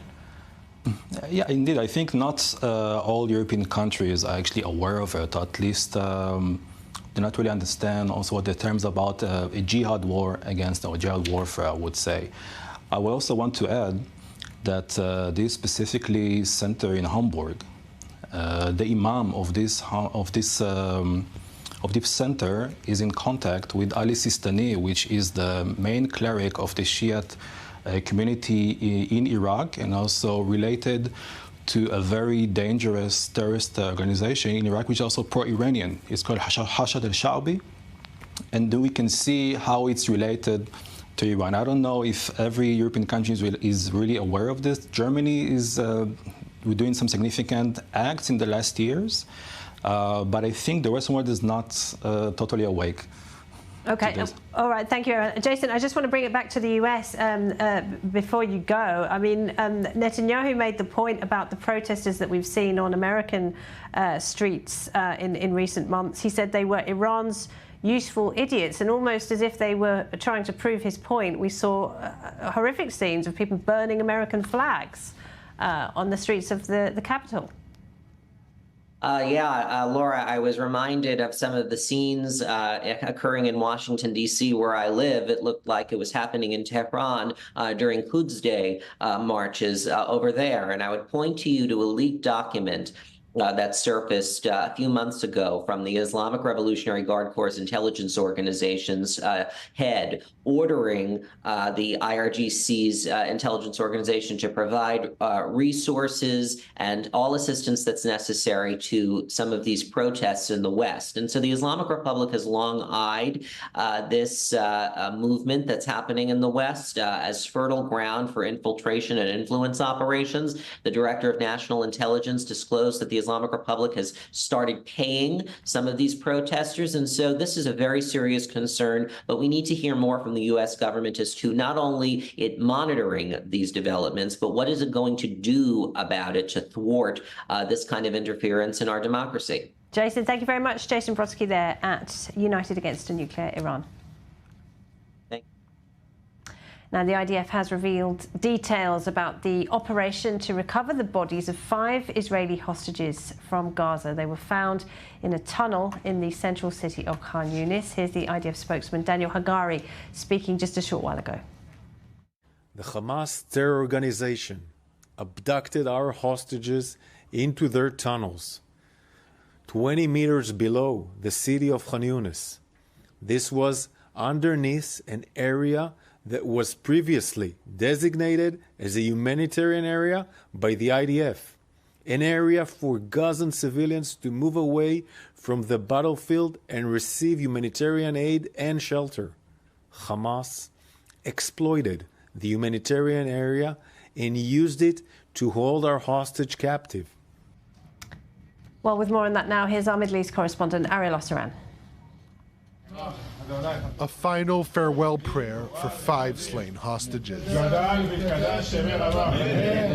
The IDF and Shin Bet recovered the bodies of 5 Israeli hostages killed by Hamas-led terrorists on October 7th and taken to Gaza. They were identified as Maya Goren, 56, and Ravid Katz, 51, from Kibbutz Nir Oz, IDF Staff Sergeant in the reserves Oren Goldin from Kibbutz Nir Yitzchak, Staff Sergeant Tomer Achimas, and Sergeant Kirill Brodsky. All 5 were previously declared dead by Israel, with their remains located in a tunnel in Khan Yunis on Wednesday. This was an operation guided by Shin Bet Intelligence and the Intelligence Directorate of the IDF, forces of the Commando Brigade, Egaz Unit, Yahalom Unit, combat engineering troops, and a company from the 7th Brigade raided an underground compound in Khan Yunis. The hostages were being held below an area that was previously designated as a humanitarian area, in a tunnel roughly 200 meters long and 20 meters deep, with several rooms where the hostages were located. It's hard to describe in words what an operation of this kind feels like. The sense of responsibility, the importance of the task. Everything boils down to one moment when you realize you've arrived at the right place. I know that hundreds of people are responsible for discovering the location of the bodies. Bringing back the hostages, whether alive or dead, this is our life's mission. According to the IDF, Shin Bet interrogations of detained terrorists helped the forces zero in on the precise tunnel in Khan Yunis where the bodies were hidden. Prior to the operation, the forces did not know which bodies were involved, and their identities were only discovered through forensic examination. The IDF says recovering the hostages' bodies was one of the main objectives of its current operation in the southern Gaza city. Today is a horrible feeling. Yesterday, they retrieved the bodies of 5 hostages. These are families that I love very much. We've become close friends over these past 290-something days. The pain is deep for all of us, not just the families. Meanwhile, an IDF reservist who filmed and circulated a video showing the recovery of the bodies prior to the families being notified was permanently dismissed from reserve duty. He's set to be jailed for 10 days. Following the retrieval of the 5 hostages, there are currently 115 hostages still held in the Gaza Strip, including 41 who have been declared dead. And the families of the hostages are warning that their time is running out. Well, joining us now, Amir Al-Fassa is the nephew of Maya Gurion, and Maya and her husband Avner were both murdered by Hamas terrorists on October 7th. Maya's body was kidnapped from Kibbutz Nir Oz and has just been recovered by the IDF. Amir, thank you very much indeed for being with us. Our condolences for your loss and to your family. Tragically, you already knew, didn't you, that Maya was no longer alive. Do you have a sense of relief, at least, that her body is being brought back to Israel for a proper burial? Thank you very much. Yes, we have some relief, but we have a lot of mixed feelings in this 24 hours that goes. It's with a lot of sadness. And the fact that now our personal journey is kind of got into an end. We really wanted Maya to come back to Israel to bury her next to Avner, and we shouted it in every way we can this past more than 9 months. But I personally feel that the big mission is still there to bring everyone else home. And I know that I personally will be there in the streets, in the world, to shout it. So, yeah. Israel people will come back. So 115 people, of course, still being held in Gaza. Your aunt, you have 4 cousins. Your aunt had 4 children who are now all orphans. Does this bring a sense of closure for them? Will they be able to continue with their lives, albeit still in grief? Can you repeat it again? I didn't hear you. Your cousins, Maya's 4 children, are now, of course, tragically orphans, but now they can bury their parents, as you say, side by side. Will they be able to move on with their lives a bit more now? Yes, kind of. You know, we have a lot of they have a lot of process to make, so it's hard to say now what will happen. Only tomorrow we have a funeral for Maya, and we are our family. My mother is Avner's sister, and me and my brothers and my brother and sister and my father, we will be there for them. I know it won't be easy. So I know that they are strong. There are 4 really strong people: Asif, Bar, Gal, and Dekel. and I know it will be tough, but we will be there for them in every way, in everything they will need. Kibbutz Nir Oz, it's a community that is now broken because of all of the lost people of there, the murdered people and the kidnapped people, but it's still a community that also will hug them in this process. Well, Maya it sounds like she was very much a mother figure in the kibbutz. She had 4 of her own children. She was also a kindergarten teacher. And we've got this now famous photograph of her cradling baby Kfir Bibas, who is himself still a hostage in Gaza. Just how would you like your aunt, Maya, to be remembered?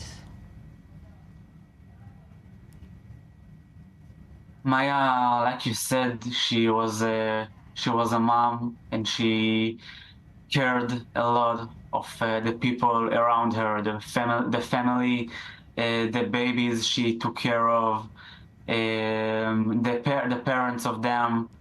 She was really dedicated, and she was a giving person.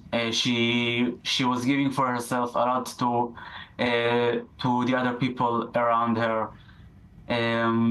And we will remember her as this person, the one who cared for each other a lot, put the others before herself, and this is what will make us now help the other people that wants their loved one to come back. The ones that they want to bury them. There are now 41 people that was murdered and are still in Gaza, and the other one are 74 people that were alive, and we need them to come back as soon as possible before it will be too late. Lately, we heard about 2 hostages that was murdered in captivity. So the time is running out, and we need to do anything to bring them home, like Maya would do if she was alive. Absolutely. Thank you very much, Amir. May the memories of Maya and Avner be a blessing. We hope your family can move on somewhat from this horrific situation. Amir Al-Fassa, thank you very much.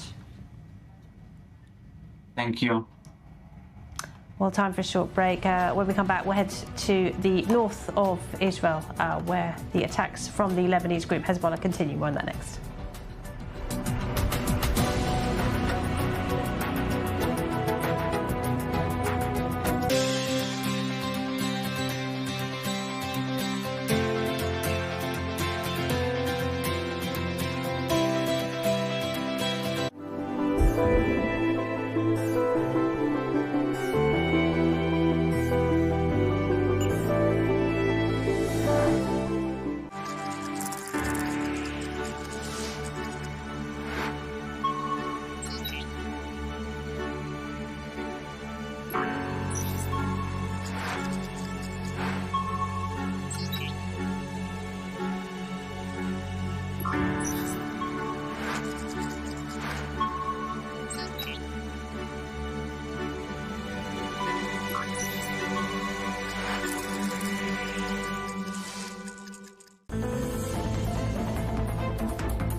This broadcast is brought to you by Israel Bonds, the most direct and impactful way to support Israel. Invest now at israelbonds.com.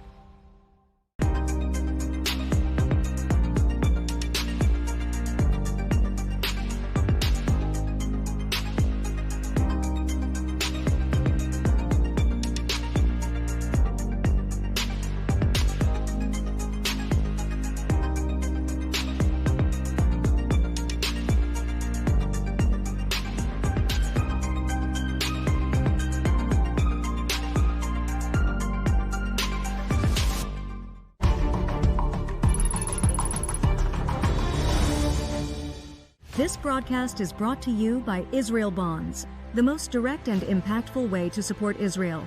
Invest now at israelbonds.com.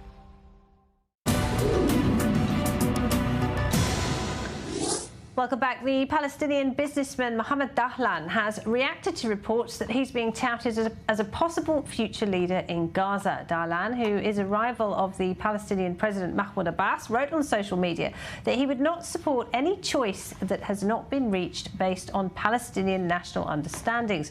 He also referred to the war in Gaza as an ongoing genocide. We'll hear to talk more about that our Middle East correspondent, Ariel Osseran. Ariel, it's 17 years since Mohammed Dahlan had to flee Gaza. People are now talking about him as a possible leader to come back and rule the Strip. Right, so he fled Gaza following the ascension to power of Hamas in the Gaza Strip. And like many Fatah officials, he left. The ones who didn't were either brutally killed or worse, if there can be such a thing. But really, with these talks about who will assume responsibility over the Gaza Strip the day after the war, the question, and Israel denying that both Hamas or the PA will be able to assume that role. So the question is, who is this moderate Palestinian who doesn't want the destruction of Israel, who could take this position? Now, this Dahlan's name has been touted, as you mentioned, and following his denial, we reached out to sources close to Dahlan, who currently resides in the UAE, and while they did confirm Dahlan's denial that he has no interest in assuming an official role in the Palestinian Authority, they did say that Dahlan, quote, will be the kingmaker but not the king, meaning that his strongman position in the Fatah remains, and he wants to use that to kind of form the next phase of leadership in the PA. But not necessarily. He doesn't want the role. He wants to be responsible for the person who takes that role. But there are reports that he does want to come back to Gaza. He doesn't want to spend the rest of his life in the UAE. Look, he denied that he wants any official position. So according to what this source is saying, let's add a few more quotes. He's in another league with a master view over things, but will not take an official position. So I think he's trying to position himself as the man behind the scenes, again, the kingmaker, but not the person in the forefront who has to deal with all this pressure. The person who the sources close to Dahlan has the most likelihood of assuming that position is a former foreign minister of the PA, Nasser al-Kidwa. He also is in exile. He's not in the PA territories. He's in Cairo, to the best of my understanding. Now, Kidwa, that's an interesting possibility because he is not only part of the core of Fatah, but he's also the nephew of Yasser Arafat, the former so he first has a kind of a president. kudos. And so he is accepted, he would be, or could be accepted by all the different Palestinian factions, whereas Dahlan would have heavy opposition in both factions, and any other name would be vetoed by one faction or another. So I think this is interesting because this shows that there is discourse among Palestinian politicians who can assume this role the day after. There's an understanding that Hamas can't be at the top of the leadership, but if there is some form of unity government the day after that Hamas does have a seat at the table calling the shots, that would be a victory for Hamas, because that way they can enjoy from the leadership position of the Palestinians but not have to assume any official responsibility, and all their attention and efforts and time can go to continuing to build their war machine against Israel. It's an extremely complex situation of conflicting loyalties, isn't it? Thank you very much. Ariel Osseran there. Now, sirens have been blaring across Israel's northern communities today amid a multiple drone attack from across the border in Lebanon. Our Zach Anders is there for us now. Zach, what's happening? Well, it's been a busy day. Hezbollah claiming responsibility for 9 attacks. We don't have any reports of casualties that have come in. We're still waiting. And I think that there has been some damage, but to communities that are right there on the border that are evacuated. So we don't have any comprehensive damage reports as of yet. Amazing video out today on social media of, again, highlighting what we've been talking about for months, the difficulty of the air defense systems being able to intercept these drones. The air defense missile, ground-to-air missile, appears to initially start heading towards one of the two drones that you see in the video. Now, this is all unconfirmed. This is on social media. We don't have confirmation that these were, in fact, Hezbollah drones. They, at that distance, look like they could also have been Israeli drones. These were large enough to be either or, so we don't know for certain. But in the video, the interceptor missile appears to start heading towards one of these two drones that are flying next to each other, one in front of the other, and then makes a beeline, a U-turn, and heads straight for the ground and explodes. It appears like probably detonated before it hit the ground, but a loud thump, and the person taking the video that's posted on social media dives for cover. It landed near them. Really remarkable stuff, and it highlights again what has been the error, what's been the problem with the drones, the inability to use the current air defense systems capabilities to shoot down these drones. We know within the last week that the IDF is bringing some of their older systems out of storage.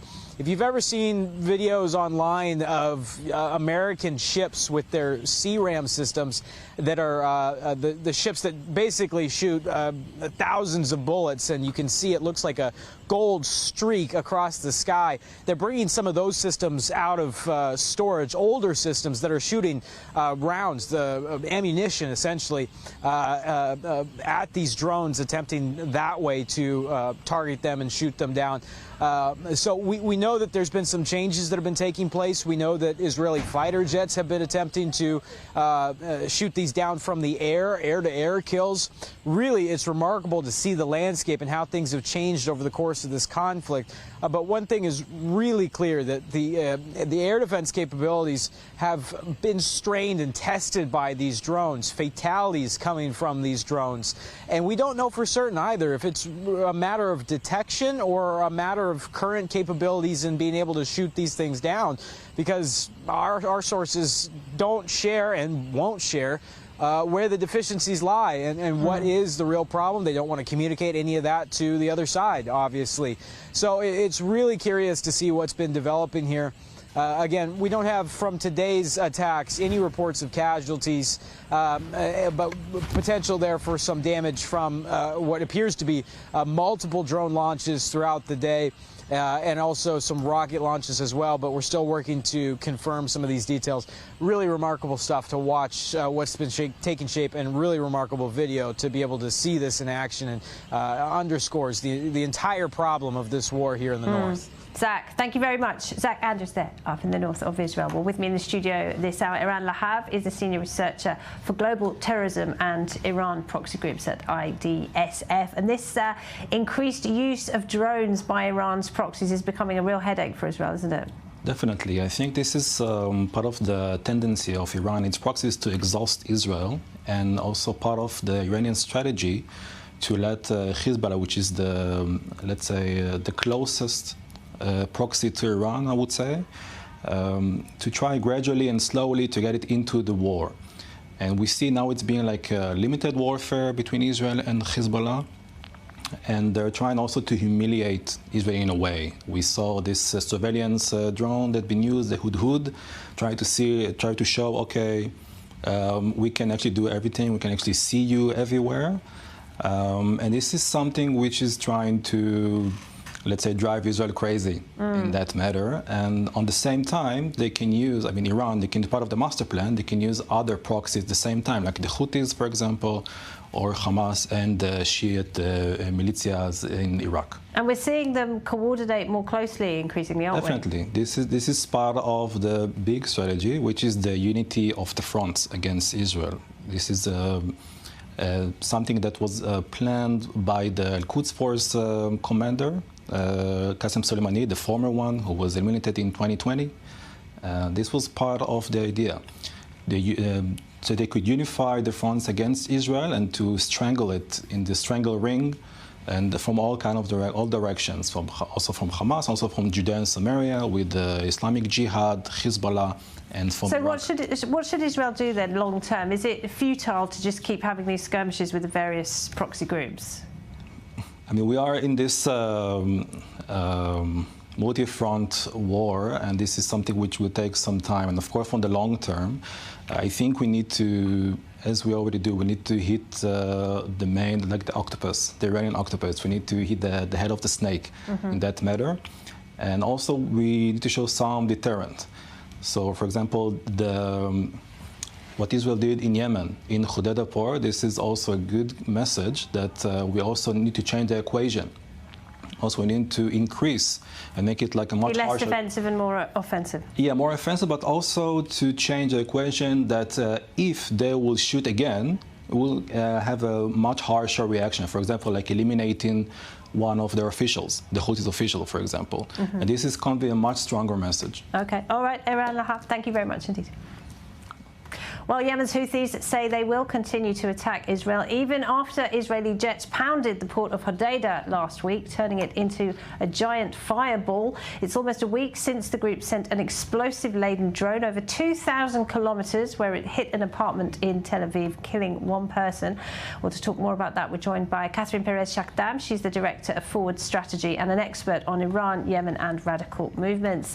Good to see you, Catherine. So that massive strike on Hodeidah apparently wasn't enough to deter the Houthis. They've come out with a statement today saying they will continue. Yes, I mean, I kind of expecting them to do that. Something that I think hasn't transpired just yet in the media is we took a lot, and I know that they've taken, I mean, they claimed the attack is to be their own and that they decided of their own volition to attack Israel, and successfully so, unfortunately. But I think we need to understand that the Houthis, as a militia group, at its core is no more than 5,000 fighters. And that actually, what we witnessed, this attack against Israel, and going as far back as the first attack against Eilat, as well as those attacks that we've seen in the Red Sea, have been carried out by the OSGC. So the OSGC has units in Yemen. We know that to be true. We have data to verify this information. And essentially what you're seeing is an absolute takeover, colonial takeover of the Houthi militia by the OSGC. And the reason being, no one is actually really looking at Yemen. And for many great reasons, the Houthi have been dismissed as this ragtag army type setup. And this is true to some extent, but things have changed dramatically over the past few years, and they have reached capacity. They have managed to acquire weapons that were transferred to them. We know that to be true too, by the OSGC through various channels. And the problem that we're facing today is that we call it the Houthis, but they're actually no more just that. They are an extension of the OSGC, and you could see that they are actually carrying attacks that are in the benefit of the Islamic Republic of Iran. But the Islamic Republic of Iran is then able to claim that it was the Houthis, that they really had nothing to do with it other than support the effort. And it makes it very convenient for Iran to prevent retaliation on its ground and to once again hide behind a proxy and make sure that those populations, the Yemenis, are the one bearing the brunt of the attack should there be any civilian fallout. And I think it's quite despicable. And it's time for the international community to wake up to this reality and realize that actually, just like with Hamas and Hezbollah, what we're witnessing in Yemen is a takeover of the RSGC of its proxies military. Well, Catherine, I mean, the Saudis, of course, were leading a coalition to fight the Houthis until quite recently. What do you make of the fact that they have just welcomed a deal, the Saudis, between the Yemeni government and the Houthis? It's related to banking, but is this a sign that the Gulf states have kind of seen which way the wind is blowing and have decided that the Houthis are just too much trouble for them to take on? No. There's something quite interesting about the GCC, and in particular how Saudi Arabia handles its affairs. We need to remember that Saudi Arabia is an absolute monarchy, and that means that Mohammed bin Salman and his father, King Salman, have the ability to, I would say, remain insulated from many things, and they have the ability to also absorb heat. And so they plan 150 years ahead when we're planning for the next political cycle. And that means that Saudi Arabia is in a position, because of its wealth and its military position, and its ability to acquire tech, to wait it out. And I think what they're trying to do is to create a space by which they are preventing further escalation, at least immediate escalation, waiting to see what the international community is doing. And I think that right now, Mohammed bin Salman, who I think we all know that he's leading the show when it comes to Yemen in particular, is actually waiting for the next administration to come rolling into the White House. And he's waiting out for Trump, but not Trump. We'll see what happens. But he wants to buy himself a few months, because if Trump is indeed ushered into the White House and carry and make good on his promise to retaliate against the Islamic Republic of Iran, or at least to hinder them and their progress, then it means that they don't have to do anything, or that they might join potentially a coalition against the Islamic Republic. So I think it's not to be read as an admission of defeat and an understanding that Israel is losing this war, not at all. I think if anything, Israel is winning this war. The problem is Israel is fighting alone right now, and it is difficult when you are faced with an enemy like the Islamic Republic. Catherine Perez-Shakdam, thank you very much. Now, Syria's President Bashar al-Assad is meeting with Russia's Vladimir Putin in Moscow today. It's being seen as a step towards a reconciliation between Assad and the Turkish President Recep Tayyip Erdogan. Assad has so far ruled out meeting Erdogan, who backs the opposition in Syria, unless he agrees to withdraw his troops. Well, for more on that, we're joined by Omar Abu Layla, Executive Director at Deir Ezor 24. Thank you very much for being with us, Omar. Good to see you again. So, Turkish officials, they had to deny reports that Erdogan would be there in person today. But this is a sign, isn't it, that the two leaders are working towards a rapprochement? Thank you so much, Laura, for having me. Bashar al-Assad and Erdogan going to meet, maybe not today, the meeting between Bashar al-Assad and Putin today, I do believe it's far away from what's going on, or this discussion between Syria and Turkey. It's about the next stage of the conflict between Israel and Hezbollah. In my observation or my thoughts, I do believe the Russians called Bashar al-Assad to come to meet him in person from Putin, to tell him that you don't do any stupid movement in the next stage of the conflict. If Israel launched a war against Hezbollah, especially now Netanyahu in the United States, and that's like one of the main things that Putin wanted to discuss it with Bashar al-Assad directly. Also, we heard President Erdogan in the past weeks with his foreign minister and other officials, Turkish officials, they said it publicly that we would like to have or to rebuild the relationship between Syria and Turkey as it's before 2011. So we are not surprised if it happens soon, and we expect this will happen. Well, Assad has been embraced already, hasn't he, by most of the Arab world. Jordan, one of the countries leading that policy, but Turkey still officially refuses to engage with him. If Turkey does embrace Assad, what will that mean for Syria? Disaster, to be honest with you. If we talk about one city remain out of Bashar al-Assad control, Idlib, despite it's under the Hayat Tahrir al-Sham control, we talk about millions of civilians who they never agreed to be under Bashar al-Assad control or area. So if Turkey decide to withdraw from Syria, as Bashar al-Assad put one of its conditions or his conditions against Turkey with Turkey, like I would like to meet with Erdogan, but firstly, the Turkish troops should withdraw from the country, then we talk about Idlib. So the Turkish military points will back to Turkey, and then immediately Russia and Assad will launch a huge military operation against Idlib. And we talk about millions of Syrians, they will be in a huge threat or danger because Bashar al-Assad, its next step will be Idlib. This is one of the things. The other thing is also that, like, if Turkey became one of this coalition with Bashar al-Assad, we talk about Iran, we talk about Bashar al-Assad, Syria, we talk about Russia, and other allies in the region. This is the real danger or threat to Israel as well, because the militia will be more active against other countries, including against Israel. Right. Well, I wanted to ask you that. I mean, would that be a very dangerous situation for Israel if two sworn enemies of Israel, Assad and Erdogan, made an alliance? Definitely, Laura. The militia, we remember very well in the beginning of 2017 how they engaged in the Syrian army to fight against Daesh. And when they were just like small groups, and now they are a real threat to the entire region, not only against Israel. We mentioned this in many interviews with you in the past weeks. And what just amazing, and a NATO country like Turkey will be part of with Russia, or alliance with Russia and Syria and Iran. Amazing what a threat coming from the other militia in Syria, because Turkey cannot force these militia to stop threatening other countries like, or parts and in the ground, other countries like Israel. They will be huger or bigger than this period, on this period. Omar Abu Laila, he's at Deir ez-Zor 24. Thank you very much. Thank you so much.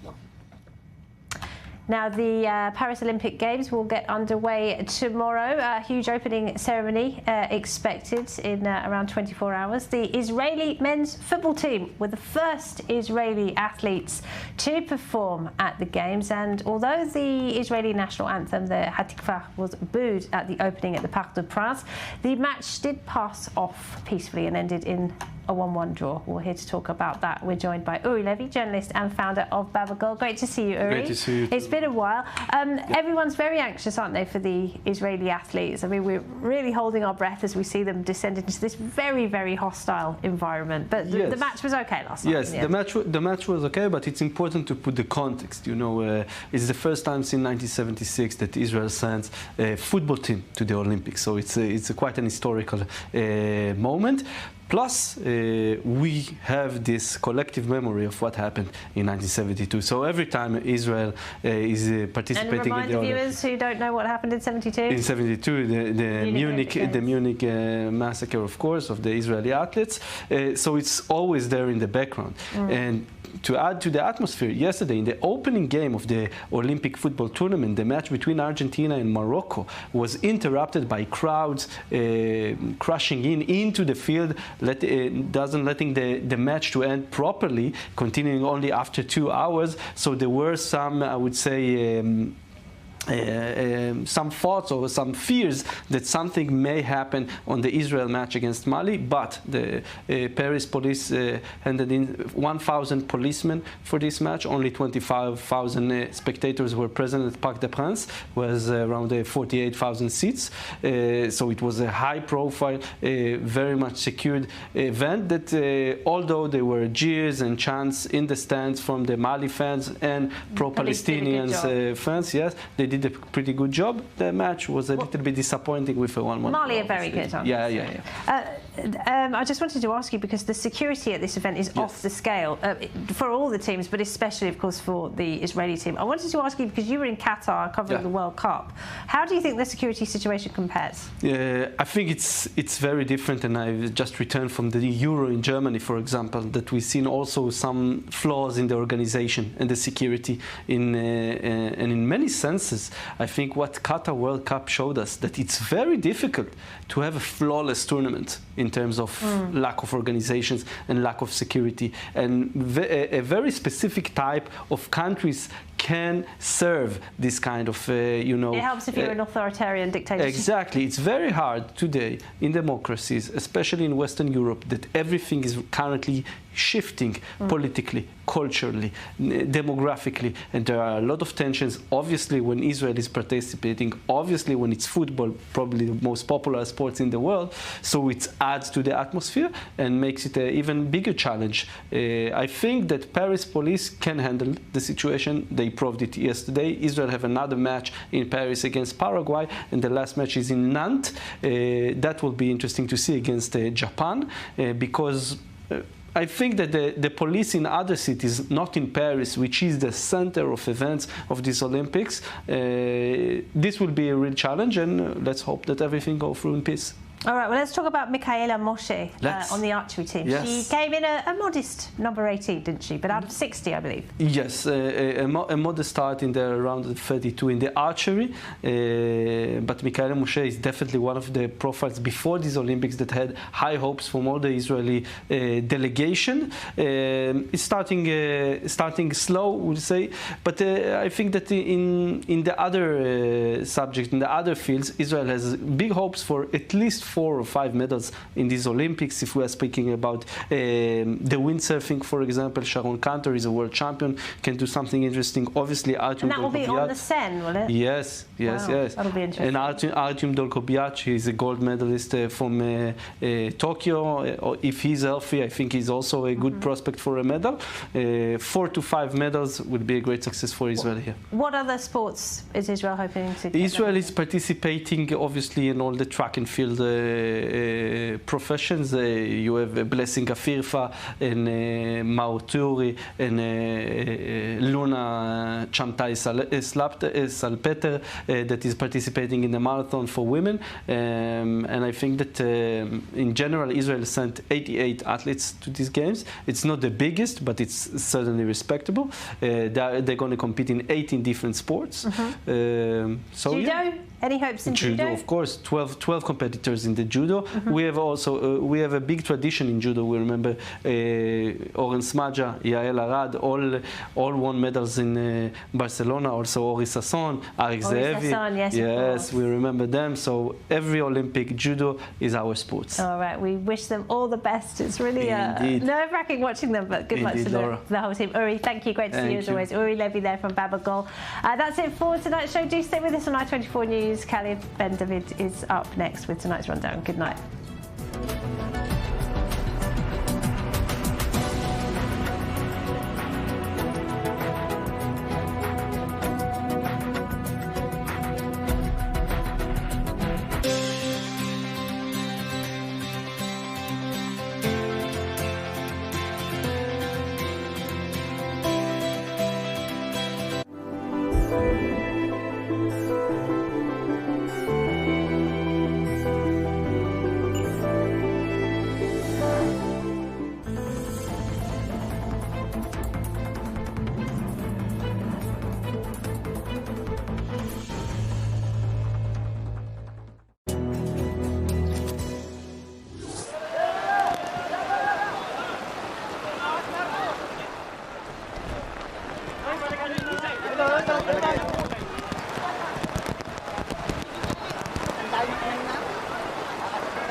Shalom.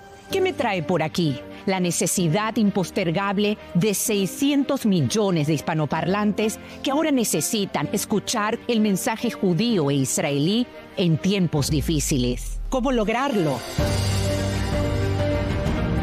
Cuento con ustedes para continuar llevando a lo más alto del mundo mediático una inquebrantable diplomacia pública al servicio de la verdad sin concesión alguna.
to this breaking edition of The Rundown. I'm Nicole Zedek, live in Tel Aviv.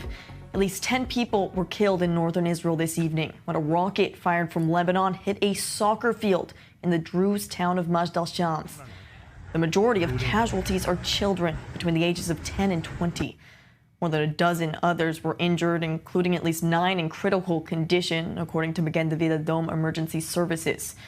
Now, this attack, killing civilians, children on a soccer field, it is the single deadliest attack by Hezbollah since the start of the war. The Iranian-backed terror group initially claimed responsibility for the attack, stating it fired dozens of rockets at an Israeli military base in the Golan Heights.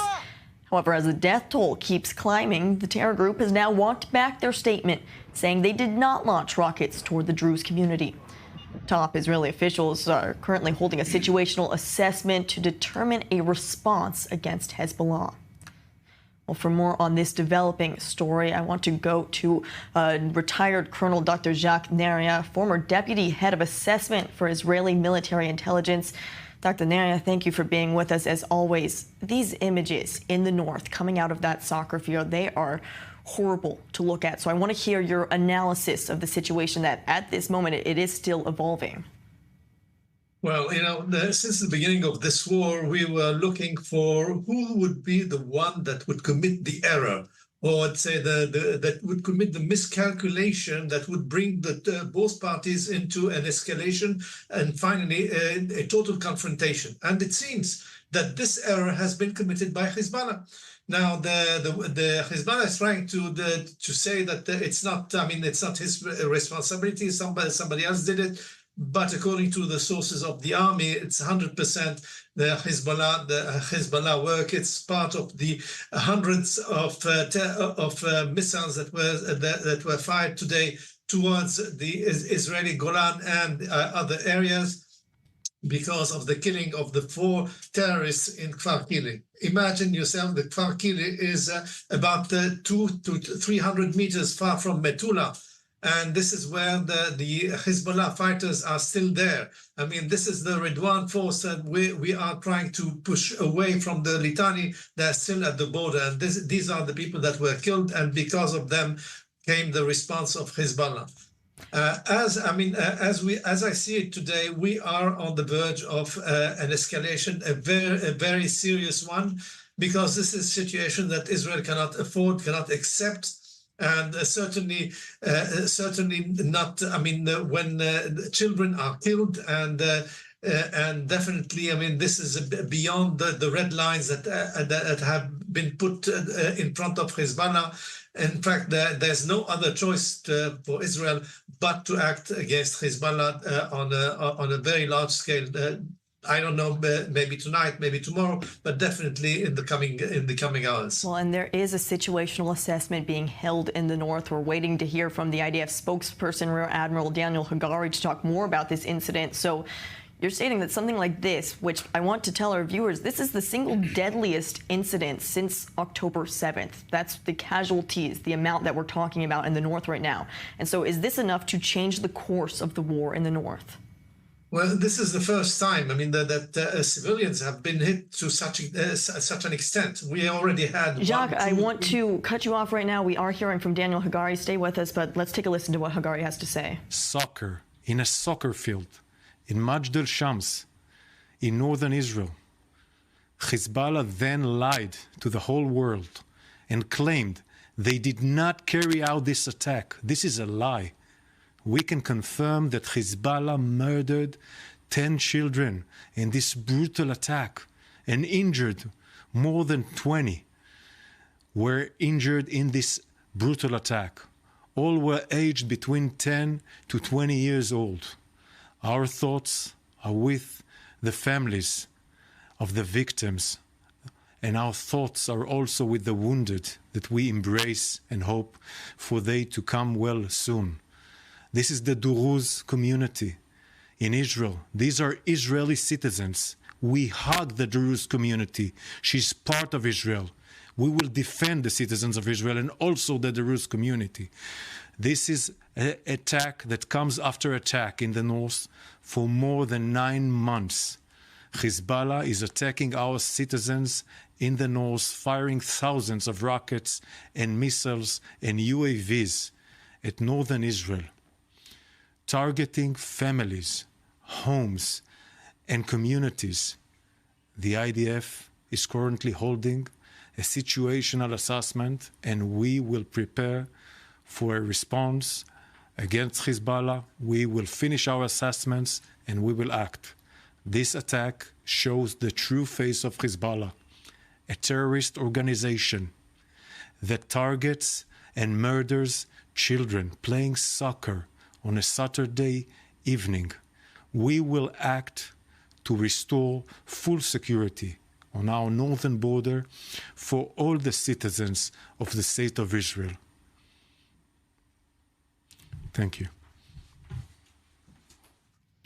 That was IDF spokesperson Rear Admiral Daniel Hagari talking about the deadly incident in northern Israel. Dr. Jacques Neri, I want to come back to you listening to the statement we just heard from him. Not necessarily any new information, but continuing to reiterate that this attack, as miscalculated as it might have been from Hezbollah, did result in 10 civilians, mainly children, being killed on a soccer field. Yeah, definitely. I mean, you could hear the rattling of the sabers. This is definitely a preparation for an operation that is beyond what we have seen today till now, and certainly in the depth of Lebanon, it might targets might be chosen in Hermel, in Baalbek, even in Beirut. In my view, I mean, the IDF would certainly target arms depot, missiles depot, headquarters, the anti-aircraft missiles, and all sorts of positions of Hezbollah. Certainly, this is a wide array of targets that would definitely bring us to the brink of an open war between us, and not only with Hezbollah, but with all the other proxies in the area. Those who are in Lebanon, like the Iraqis, those who are in the ground, like the Afghans and the Pakistani, and those who are from Iraq, and also the Houthis. We are here opening a new chapter in the war with Hamas, which is going to be transformed very quickly into a regional war, a situation that neither Israel nor the United States, not even Hezbollah and Iran were interested in getting to. But I mean, the situation is such that the red line has been crossed many times, but this time this has been one time too much. And this is why Israel is going to react and react forcefully. Retired Colonel Dr. Jacques Neri, thank you so much for your analysis on this deadly situation out of the north.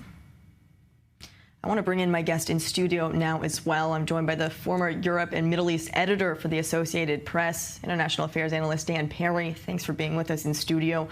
I want to hear your thoughts after listening to the IDF spokesperson, Daniel Hagari. He held this press conference in both Hebrew and English, clearly wanting to speak to the media, international media outlets as well. However, the information that came out, it was a pretty brief statement coming from him. He made clear that there will be a strong reaction, and he was trying to prepare public opinion for that, and also to put paid to this idea that Hezbollah might not have fired the rockets. That was obviously a lie from Hezbollah, and he called it out and claimed he had intelligence information to that effect.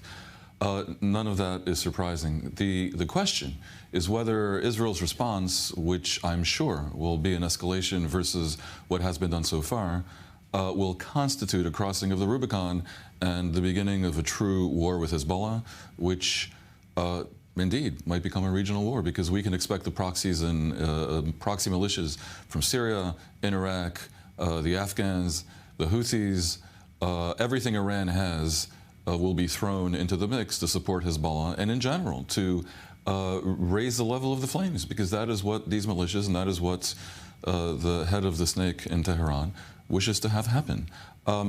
It is a little grim somehow if you think that such a terrible scenario, which Israel doesn't really want, will happen because of something random. I have to take exception with Hagari when he says that Hezbollah targeted children. I don't think they meant to kill 10 Druze children in Israel, which creates for them a big political problem with the Druze sect, Walid Jumblat and others in Lebanon now. This was clearly a mistake. But we knew that when this level of cross-border fire is happening for 10 months, eventually there will be a mistake. And the area in northern Israel where they continue to target, this is majority Arab, Christian, not many Jewish villages, especially on these very tight border towns that have been fired on constantly for 9 months. For sure. And I think the Jews were, most of the ones who have left the area were Jewish villages and Jewish towns. So we knew this would happen eventually. I have to assume that the military has a plan for what to do when an errant missile hits a school or a soccer pitch or what have you, and that's what will now be put into effect. It's only a guess, but my assessment is that they will try to maximize the reply, take it as far as it can go without triggering a regional war, because they really don't need that right now when they haven't yet finished what needs to happen in Gaza. And to the extent that some people, at least in the government of Israel, actually do want a deal on the basis of the framework that Israel was supposed to have offered the Hamas 2 months ago, if they really want that deal, then a full war in the north might very well delay and even scuttle it. So it's a lot of moving parts. They're all connected. This requires some wisdom here, but no doubt this is a major event that could very well spark a regional conflagration. Dan, I want you to stay with us as we stay on this topic, but I bring in another guest. We're also joined by Dr. Walid Fares, foreign policy expert and author of Iran, Imperialist Republic. Thank you for being with us, Dr. Fares. This is definitely being talked about as a miscalculation by Hezbollah, whether they claim responsibility for it as not. The target, it very much likely was not the Druze community, but what is this impact since the unintended target and the casualties are now these Druze children? Thank you. Knowing what we know about Hezbollah strategies, they multi-message, meaning it is possible that they were not focusing on the spot, the playground where these Druze kids were playing. It's possible.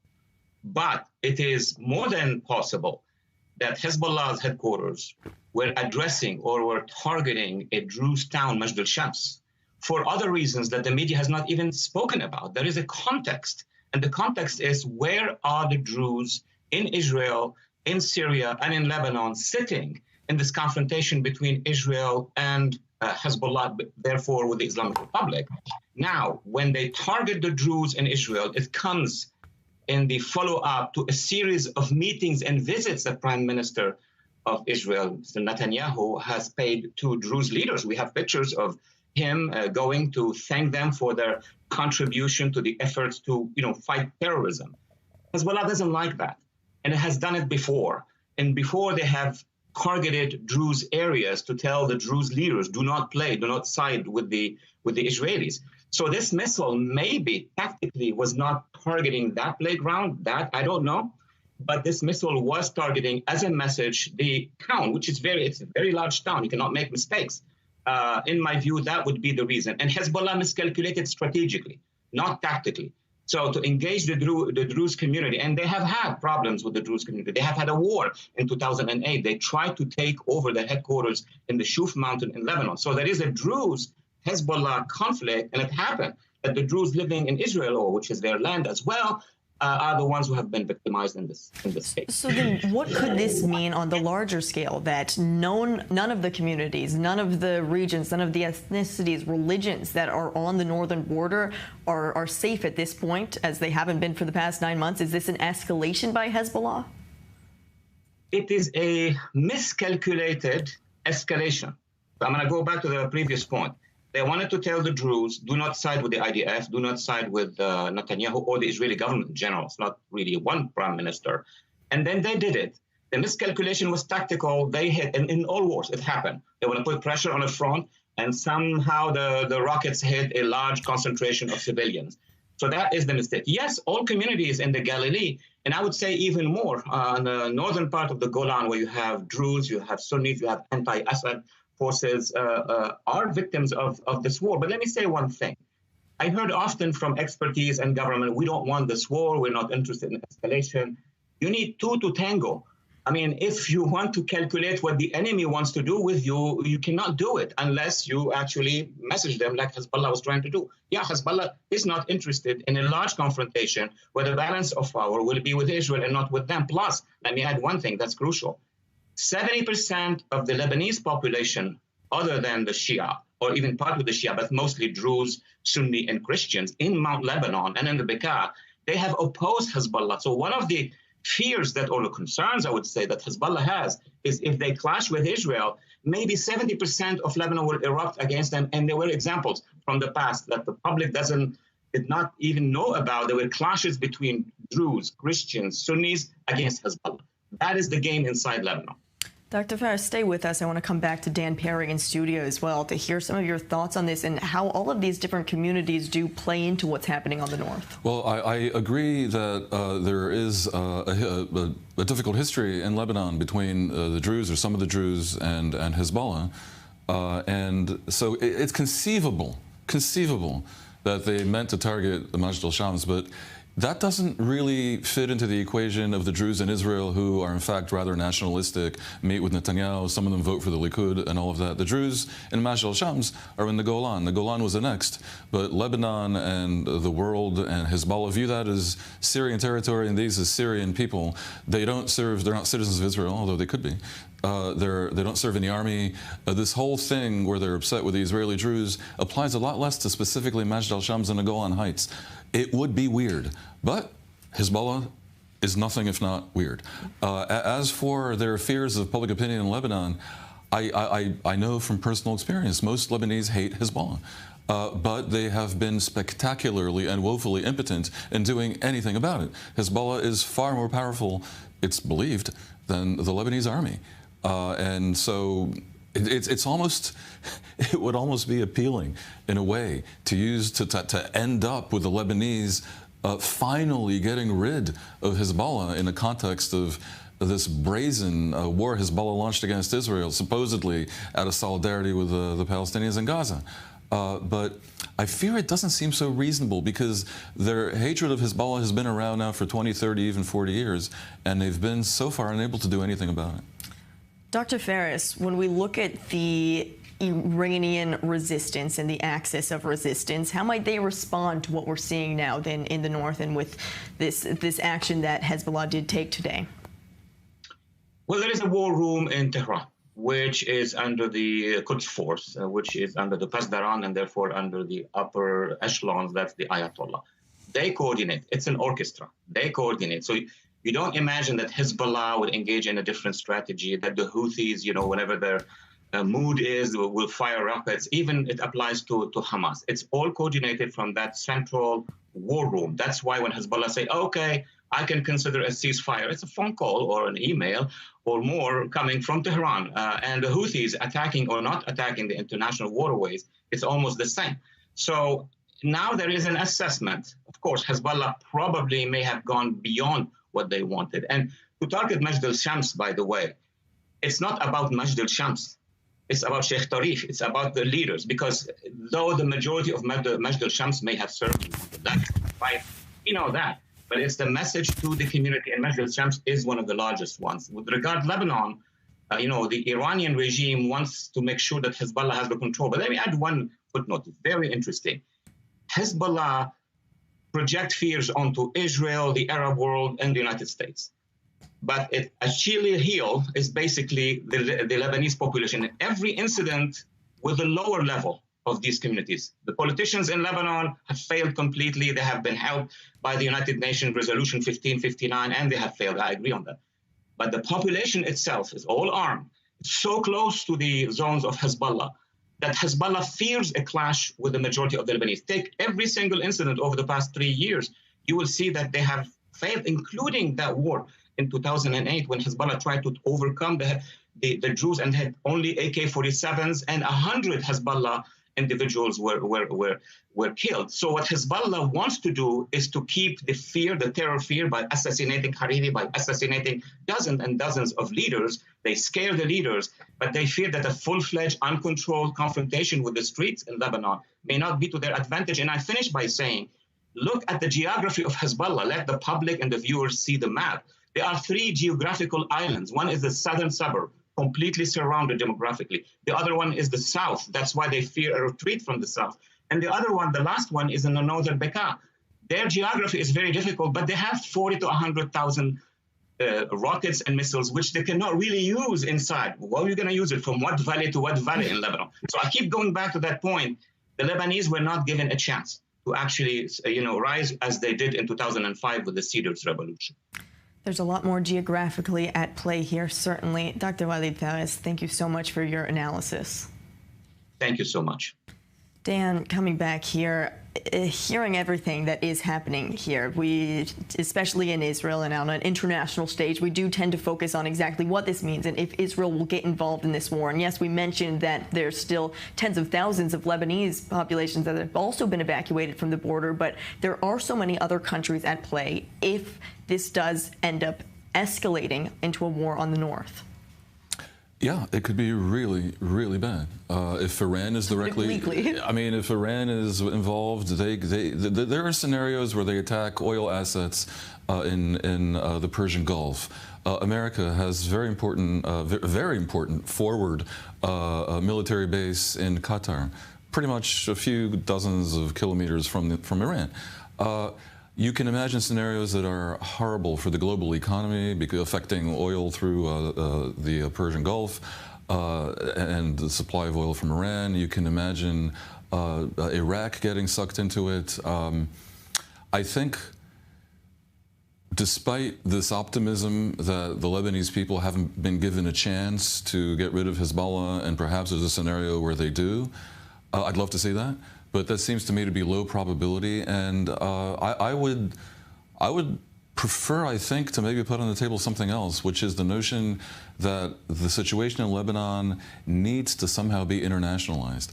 The idea that Israel, which, by the way, has a highly problematic government that a lot of people in the world don't particularly trust, should be left alone to deal with this nightmare of Iran and all its proxies around the region, where random events, or maybe not fully random events, like today's tragedy, can somehow spark World War III or half of it, may not be the wisest thing.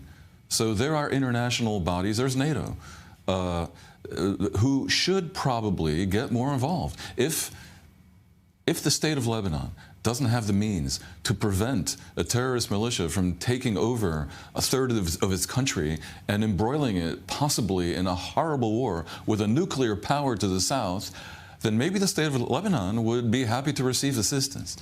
Now, I fully understand that there is not much appetite in the West for more Middle Eastern misadventures, but this is a case where quite possibly it might be wiser to invest now than be dragged into it later. Well, as we saw today, it is an example that these terror groups, they do not discriminate. They do not distinguish between anyone who is residing inside Israel. That includes the terrorist Hamas on October 7th. They did not discriminate as they took hundreds of hostages into the Gaza Strip. Now there's Arab families in Israel who are also dealing with the nightmare of having their loved ones murdered or taken hostage to Gaza. Well, one interfaith nonprofit called Have You Seen the Horizon Lately? And the Hostage Family Forum, they organized a special talk between Jewish and Arab families in the southern Arab Israeli city of Rahat. I-24's Emily Francis was there and files this report. Many don't realize that Arab Israelis were not only killed by Hamas terrorists during the October 7th massacre. She was driving her car pregnant with her husband and an 8-month-old baby. And she was wearing hijab, an Islamic scarf, and they were speaking Arabic. And 8 Hamas attackers came and shot her. And her husband, I just spoke to him, they let 9 kids without their mother. And he said they didn't care that she was not Jewish, that she was Muslim. But also, as many as 6 are still being held hostage in the tunnels of Gaza. I'm the brother of Yosef and uncle of Hamza, who were kidnapped on October 7th, together with 2 young children who came back from captivity. Ali Zayadneh is the head of a large and well-known and respected Bedouin family from Rahat, Israel's largest Arab Israeli city. a place where since the beginning of the war, we saw Jews and Arabs volunteering together to bring emergency aid and supplies to Bedouin families living on the fringe. We're constantly going to many places around the world and telling our story. We're sick of telling the same story. I hope this will be the last meeting. He and other families got a chance to express their shared pain and concerns at a special meeting with some of the family members of the over 100 Jewish hostages. We received a horrible gift on October 7th. It's an opportunity to get things done. We don't have a choice. We must find a way to live together. People are killing each other within the Arab community. You hear about it every morning. People have turned into numbers. On October 7th, we became one family, suffering from the same fate. I'm the head of the Unity Desk of the Hostage Family Forum. Unity is not just a word. When I speak of unity, it's not just the shared fate. The power of unity has the potential to be much stronger. Shai Wankert, father of 22-year-old hostage Omer Wankert, says they've barely gotten breadcrumbs of information from one of the released hostages. After 54 days, Liam Or went outside.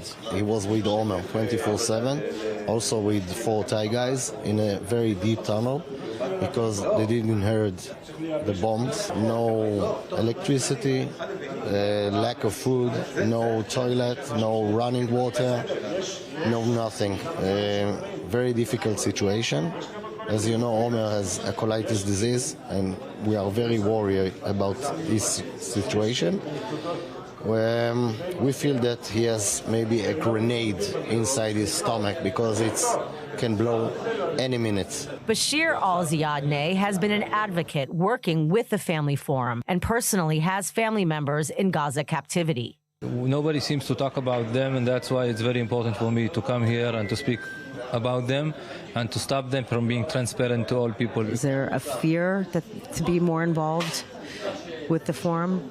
Yeah, there is a fear from Hamas that if they are more involved, then Hamas might do harm things to their relatives who are being held as hostages in Gaza. Enough. It's an embarrassment to Israel and a shame for the country. The government has abandoned these human beings during negotiations to strike a deal. These are human beings. They try to go to Al Jazeera, the Arab channel of Al Jazeera. They won't interview no one of the hostage family. Not us, not the Bedouin. They want to know that they are suffering because they are citizens of Israel. And they are suffering exactly as I am suffering. The families are still holding on to hope that a hostage deal will happen so their loved ones could come home and the hostages and their families and the entire country would be able to finally exhale. We feel there is a deal now. We hope there is a deal now. It's still can be a long time. It's not today, tomorrow. Do you think there could be a better future between Jews and Arabs in Israel? Yes, for sure. I think so. I think we need to get rid of the fanatics from the Arabs and fanatics from the Jews, and we can have a better future together. There's more people who want to live together than there is people who don't want to live together. In Rahat, Emily Francis, I-24 News. Now, the latest development happening in the north, it came on day 295 of Israel at war. However, talks to end the war, at least in Gaza, they're somewhat continuing. Prime Minister Benjamin Netanyahu is sending a delegation to Rome to further talks on a hostage release deal and ceasefire. But he's also recently toughened Israel's key terms in a deal over beliefs Hamas could be wary and keen to end the fighting. Meanwhile, Hamas is reportedly refusing to even look at any new ceasefire proposal, according to Lebanese media. During Netanyahu's visit to the United States, a ceasefire deal was brought up on multiple occasions with multiple officials, mainly being the 2 top contenders for U.S. president. Vice President Kamala Harris says she would, quote, not be silent about the tragedy in Gaza, a statement that Netanyahu was not too happy to hear, nor Harris's opponent, Donald Trump. After he himself met with Netanyahu, Trump said Harris had a, quote, terrible and insulting meeting with Netanyahu, and her ineptness will greatly prolong the war and delay the hostage release. Well, back here in Israel, there are thousands of protesters attending the weekly rally at Hostages Square in Tel Aviv, demanding Netanyahu reach a deal now. Our correspondent Pierre Clochender is live in the action. Pierre, there's even some families of some of the 5 hostages whose bodies were recovered this week speaking at that rally. What is the message you're hearing tonight? Well, we're not at Hostage Square, we're in Kaplan Boulevard, where there's another rally which is much more political. Amnon Babayev is going to show you what's going on here with thousands of people demanding the release of the 115 hostages. This week has been particularly painful as 5 hostages' bodies were extracted in an operation from the Gaza Strip, but 2 others were also confirmed dead, although their bodies are still in captivity in the Gaza Strip. And also grief for the children that have been killed by a rocket launched by Hezbollah, according to the Israeli army in Majdal Shams in the northern Golan Heights. And this also has added grief to the grief here.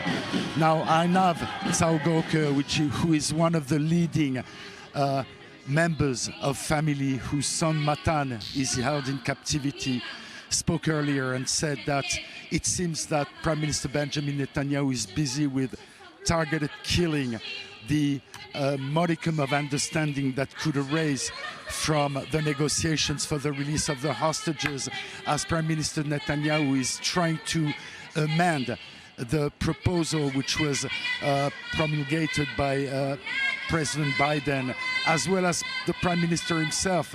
And Tsaugorker is just saying that it seems that there is only no time left for those hostages, and this sense of urgency which has accompanied all those rallies up until the beginning 6 months ago is added to the sense of grief that is going on, because the main message is to Prime Minister Benjamin Netanyahu: the longer you wait and the more hostages are dying, Nicole.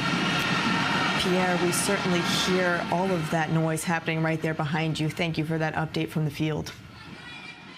I want to come back to my guest in studio, Dan Perry, with these talks of a hostage deal we see here in the streets of Tel Aviv. And there's other protests also happening around the country, I do want to add. The pain that these family members and many of the Israeli citizens are bringing to the streets. But how does this relate to the international scale? Netanyahu just had a visit to the United States. He met with Joe Biden, the current U.S. president, the 2 contenders to take him over as U.S. president. But what actually does it play if the U.S. even has any say in this sort of a deal right now? The U.S. has enormous leverage on Israel. Israel can't continue the war without munitions supplied by the U.S. I mean, not really. Israel would be facing a global economic boycott if not for the U.S. veto at the UN Security Council, or at least the threats of one. So, yeah, U.S. has leverage, but doesn't really want to use that leverage because, it will be a very dangerous move to publicly force Israel into a position that seems to compromise its security, and it would invite attacks on Israel, which the U.S. maybe would then have to somehow be involved with. So U.S. doesn't want to use that leverage. However, despite what Trump said, where he said Harris's statement was insulting and whatever he said, Trump says a lot of things. But among the things that Trump said was that Netanyahu has to end the war and do it quickly and get it over with. So basically, Biden, Harris, and Trump are saying the same thing. About 70% of the Israeli people are saying the same thing. The Israeli security establishment also says the same thing. And that thing, indeed, is to implement the ceasefire proposal that Biden, on May 31st, said Israel offered Hamas, which Netanyahu did not deny, and which Hamas has now appeared to have accepted. And it's a complicated rigmarole, that 3-stage proposal, but if you parse it with under the cold light of logic, what you see is, in fact, a very painful and rather dangerous acceptance of the Hamas bedrock position, which is an end to the war in exchange for the hostages. In that proposal, which Israel is said to have offered, Israel withdraws from all of Gaza. So at this point, Israel is refusing its own proposal, because Netanyahu has introduced 2 new demands, which are a presence along the Netzarim corridor to prevent armed Hamas from going back north from the south, and most impossibly, a permanent Israeli presence in the Philadelphia corridor, essentially the border with Egypt, based on logic that the security establishment does not agree with, to wit, that Israel's presence in that corridor is required to prevent smuggling, but the smuggling happens from underground tunnels from deep inside Egypt to deep inside Gaza, underneath the corridor. So in Israel, it's not suspicion. The assessment that Netanyahu is trying to scuttle the deal is rampant. It's not a theory that we're musing about in the studio. It's rampant that he's trying to do this. And the reason is clear. Because if the deal happens, then his government is in real danger because the two far-right parties have threatened to bring him down, and it's credible. They would prefer permanent occupation and resettlement with Jews of Gaza. Number two, if the war ends by Netanyahu's own logic that you can't do the accounting and the reckoning over October 7th and that whole debacle as long as there's a war, that logic vanishes because there's no more war. And then a reckoning must come. And from his perspective, not enough time has passed to make people forget about the cataclysmic failure that was October 7th. Now, this is obviously a horrible thing to contemplate, but anyone who thinks that such thinking is too cynical for this prime minister does not know the man. I too, my first interview with him was in 1988, and it was rather obvious even then. And as we talk about whether a ceasefire in the south will happen or not, the northern front, I want to remind our viewers, continues to escalate. I want to turn back to our top story at this hour. At least 10 people were killed in northern Israel this evening when a rocket fired from Lebanon hit a soccer field in the Druze town of Majd al-Shams.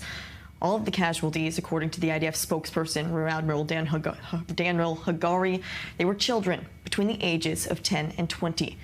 More than a dozen others were injured, including at least 9 in critical condition, according to Magen David Adom Emergency Services.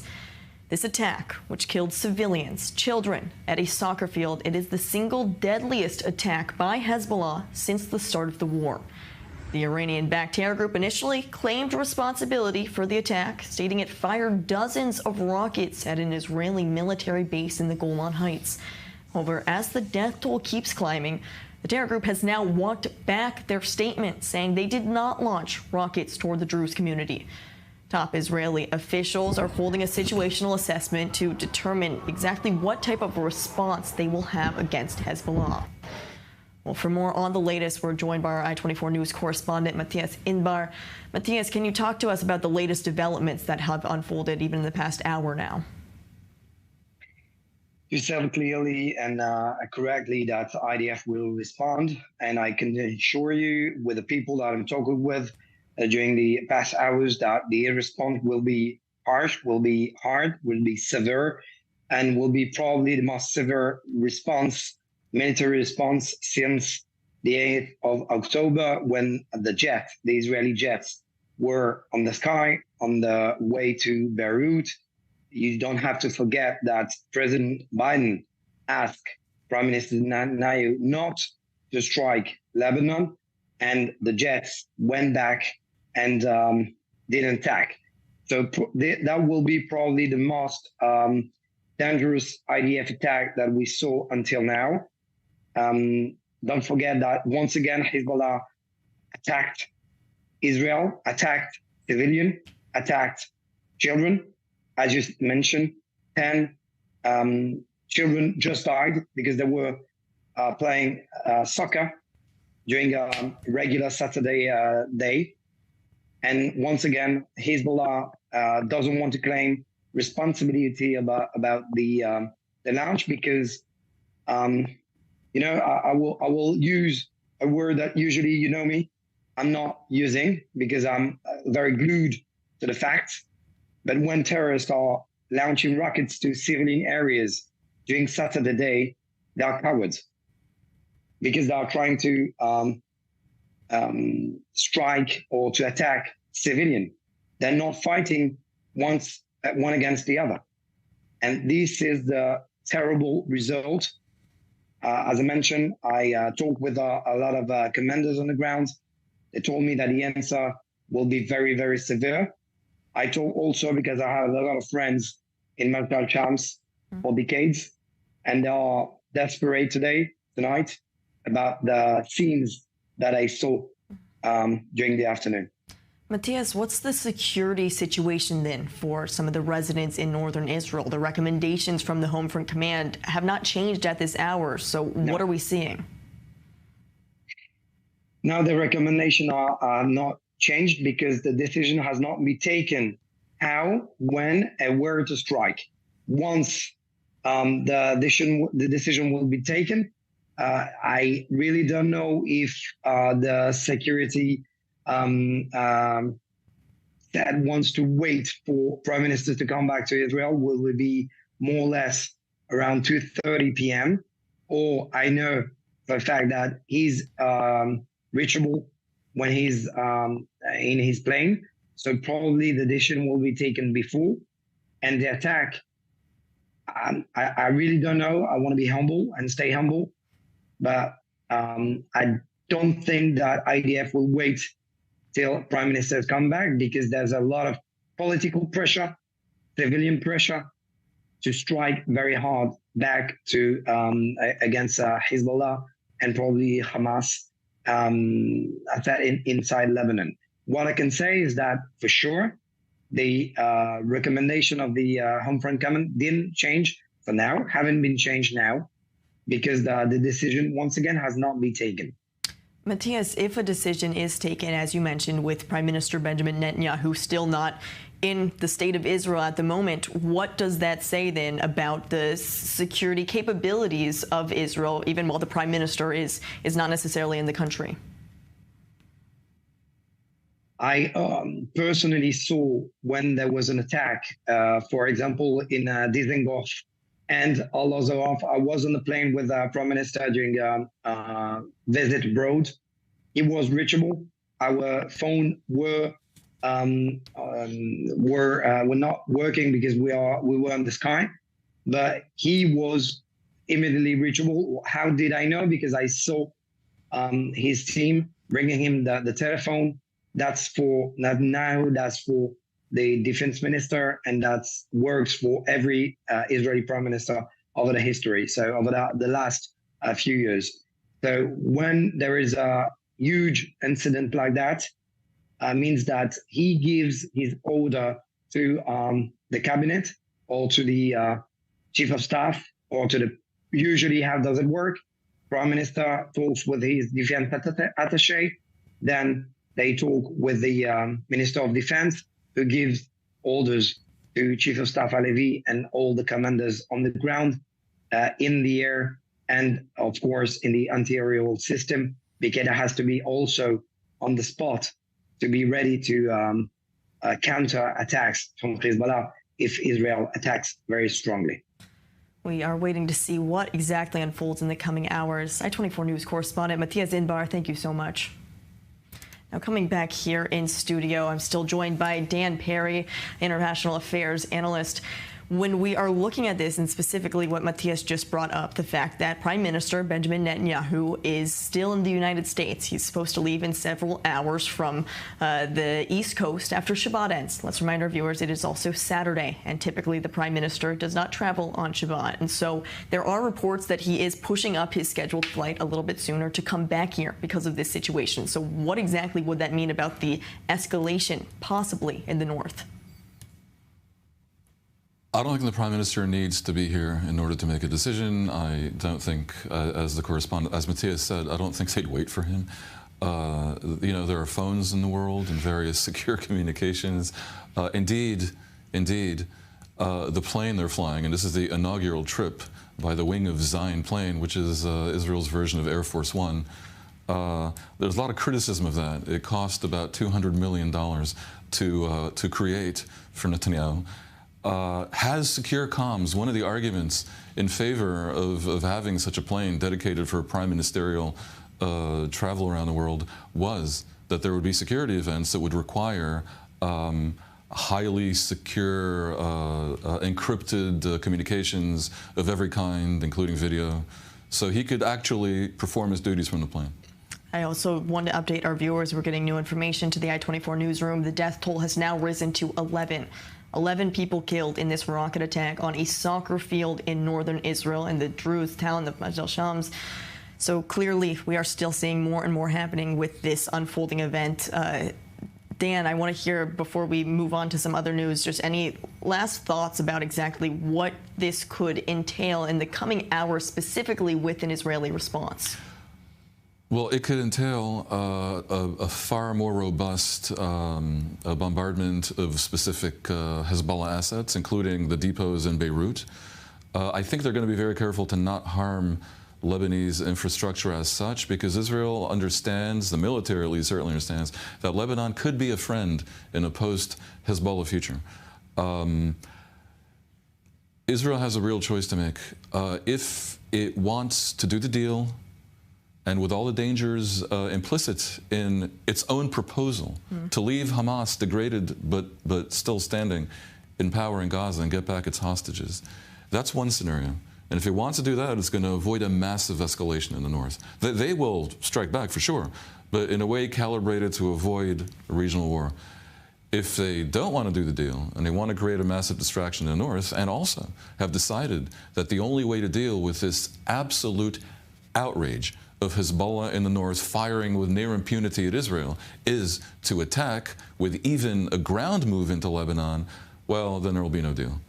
And that would be very bad news for the hostages, those who are still alive, and it will create, it'll really reshuffle the deck in Israel, because right now the discussion really is deal or no deal, and most people are very clearly in favor of doing a deal despite the pain of leaving Hamas somehow in Gaza.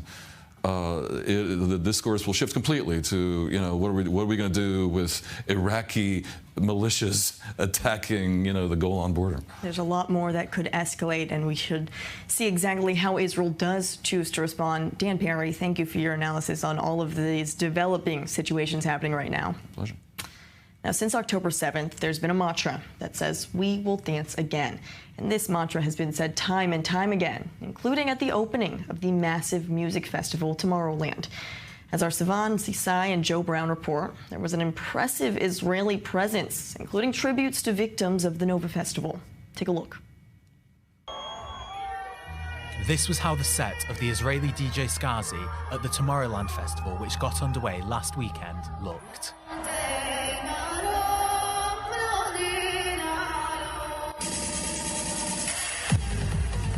First of all, this year is a special year for this festival, and I decided to devote this set to our wounded, to our soldiers, to our hostages, because I think it's very, very important for morale, even when we're abroad. I've received several messages from people who prefer me not to be political and not to say the first thing that comes to mind, but that doesn't interest me. When I came here from the beginning, my goal was to unite Israelis from this stage. Although every year we feel we have a mission, this year it's something special. There were guys who were with us in the main square there last year, and this year, they are no longer with us. This moment of a young Israeli man in a wheelchair, hoisted with the Israeli flag during the set of the Dutch DJ Hardway and Skazi, moved not only the Israelis in the crowd, but the entire audience. The festival, that takes place in the aptly named Belgian town of Boom each year, attracts tourists from all over the world. Despite, or maybe even because of, the war, it was important to the Israelis to stick to the tradition of the communal photo. Every year we gather for this photo. Everyone comes together to show the power of the Israelis there. And for me, we're also represented. And it always goes viral. It's very important to us every year, but especially this year. Even during the set of the Israeli group Vini Vici, one of the songs was dedicated to Elia Eluz, who died in the Nova massacre and moved the crowds to tears. Every year we gather for this photo. Everyone comes together to show the power of the Israelis there. And for me, we're also represented. And it always goes viral. It's very important to us every year, but especially this year. At a time when quite a few anti-Semitic incidents are commonplace in shows and festivals around the world, images like these of Israelis in foreign fields waving Israeli flags and singing in Hebrew without fear gives hope during a difficult time. Now, the 2024 Paris Olympics, they are officially underway, and Israeli athletes are already breaking personal records. Swimmer Ron Polanski broke Israel's 100-meter breaststroke record with a time of 1 minute on the dot, putting him in 6th place overall and moving on to the semifinals. Now, there's quite a few Israeli athletes to keep an eye on in this year's Olympics, but the excitement is also overshadowed by the threats Team Israel has received for even participating in the Games. Our Jody Notelevitz takes a look at the opening night ceremony and what to expect as the Games kick off. After a rain-drenched ceremony, French President Emmanuel Macron declared the Paris Olympic Games open. Friday's ceremony saw athletes taken on barges on the Seine River alongside the French capital's most famous landmarks in the backdrop, while performers on floating platforms recreated some of the sports that will be seen in the Games. It was a very, very beautiful ceremony that looked exactly like what we dreamed. We have been working hard for years to honour France, the Olympic Games and the athletes. We wanted to offer a completely new ceremony, a first in history outside of a stadium on the Seine. The ceremony also featured performances from Celine Dion and Lady Gaga, who sang in French. Incredible magic. It was spectacular, superb, and especially Celine Dion to end the show. So good. We were drenched, but we stayed until the last moment to watch right to the end. Paris airspace was closed, the ceremony was protected by snipers on rooftops, and the Seine's riverbed was swept for bombs. These efforts most likely a relief for Team Israel, who has received multiple threats ahead of the Games. After October 7th, it is a bit terrifying that something similar, like what happened there, could happen here. But life doesn't just stop. We go on. Officials say that Israeli competitors will be escorted by elite tactical units to and from events and given 24-hour protection throughout the Olympics. With regard to the security of the Israeli athletes, we have the full confidence in the French authorities. Team Israel has representation across 16 sports this year, from swimming and judo to equestrian and surfing. This is one of its largest ever delegations sent to the Olympics. Well, to break down the big games that are happening, I want to welcome journalist Uri Levy, founder of Babagol. Uri, thanks for being with us. Go Team Israel. Let's talk about what we saw from day one of the Olympics as they kicked off. What have we been seeing from the Israeli athletes that are participating? Yeah, so we started with a few sports that usually Israel tend to excel in Olympics: judo, swimming, gymnastic, freestyle gymnastic, and we had some stars participating too. But unfortunately, it's kind of an average start for the Israeli Olympic team so far. In the judo, Shira Rishoni, that competed until 48 kilograms, and Yam Volchak both are out of the Olympics already. Volchak in the round of 16, Shira Rishoni on the first round. She actually gave a very emotional speech afterwards, speaking for the hostages and about the hostages and the importance to compete in these times and what she had in mind while competing. It was kind of inspiring, and it's a shame that she's going home too early. But as you mentioned before, what we've just seen, Ron Polonsky made a new Israeli record from 100 meters in chest swimming, 1 minute exactly around the record. On the dot, yes. Yeah, on the dot, improved his record in 7 seconds, so that's kind of impressive.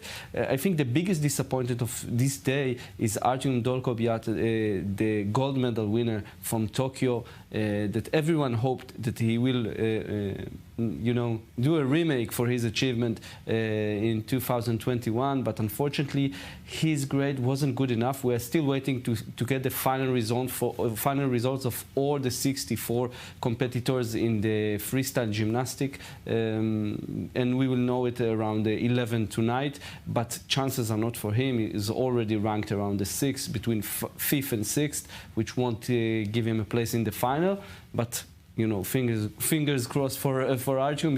He's one of our best athletes. And, while we speak, the Israel football team is playing against Paraguay in the second match in their group stage in the Olympic football tournament. Currently, while I'm talking with you, Fabian Balbuena scored the third goal for Paraguay. Paraguay is leading 3-2. A dramatic game. There are still 4 minutes to play. Wow. So, a dramatic scene taking place in Paris. On only also. day one. Yet you mentioned some of the messaging that's coming out as well, specifically from that one participant who's no longer able to participate, but talking about the hostages, and that's something that these Israeli athletes had been banned from wearing, which is the little yellow ribbon that symbolizes the hostages. So we're not seeing as much of that messaging as some of the Israeli athletes might want. Yeah. You know, I remember back in the day in the Rio Olympics when Islam Shihabi, the Egyptian judoka, refused to shake the hands and make the traditional gesture towards Ori Sasson. I think that in the Olympics, because it's such a global party, you need to be very delicate and very accurate in the political gestures that you are making. And I truly believe that, you know, we saw the swimmers making the bring them home sign in the pool. We will see these coming from in the right moment, hopefully with an achievement. But you know, we're speaking about the hostages. We just had this horrific disaster in the north. First time I'm reporting sports from the studio, I literally have tears in my eyes. I don't really know how to move my emotions because, you know, kids and families went to play football and what happened to them. So obviously everything that will take place in the Olympics in Paris with the Israeli team and with Israeli athletes will mean much more than just sports or medals or achievements or gestures. There is so much overshadowing it right now, Uri Levy, as you bring up the great point. Our top story at this hour, the fact that 11 people were killed in a Hezbollah rocket attack on a soccer field. You can always head to i24news.tv for more updates on that top story. But for now, we are going out for a break, and thank you so much for tuning in.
A new voice is about to be heard. אתם צופים בערוץ החדשות i24 News. i24 News launches its fourth channel in Hebrew, broadcasting 24 hours a day, 7 days a week.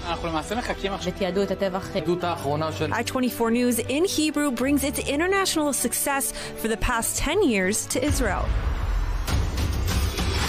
Real-time news, sharp analyses, and passionate debates on the burning issues shaping Israeli society and the entire Middle East.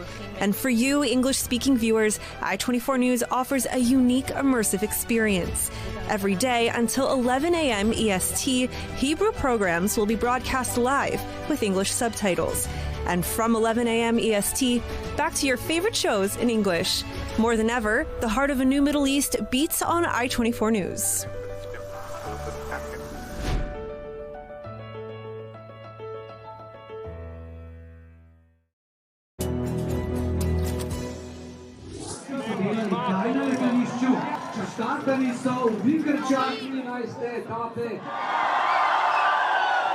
Hvala lepa. Pogačarja. Hvala vsem, ki ste prišli and high coexistence.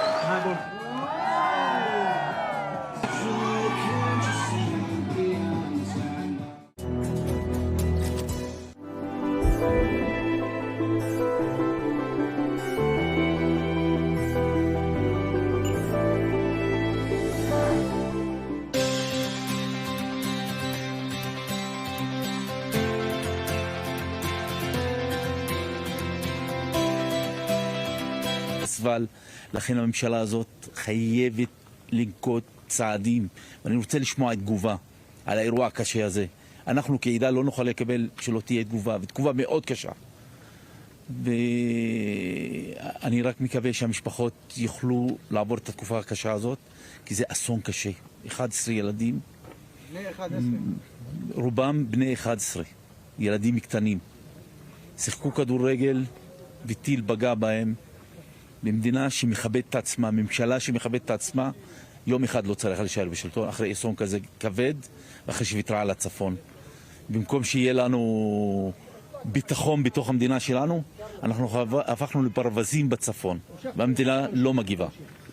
אנחנו שמענו פה מהתושבים שמרגישים שבנוסף לזה שבאמת האירוע האחרון, הכפר עצמו לא ערוך למלחמה, גם מבחינת אמבולנסים וגם מבחינת כוחות רפואה. האם זה משהו שהיינו צריכים את האסון הזה כדי להיזכר בו? תראה, בוא נגיד לך, 70% מהיישובים הדרוזים אין מיגון, אין מקלטים. במצב של מלחמה אנחנו חשופים.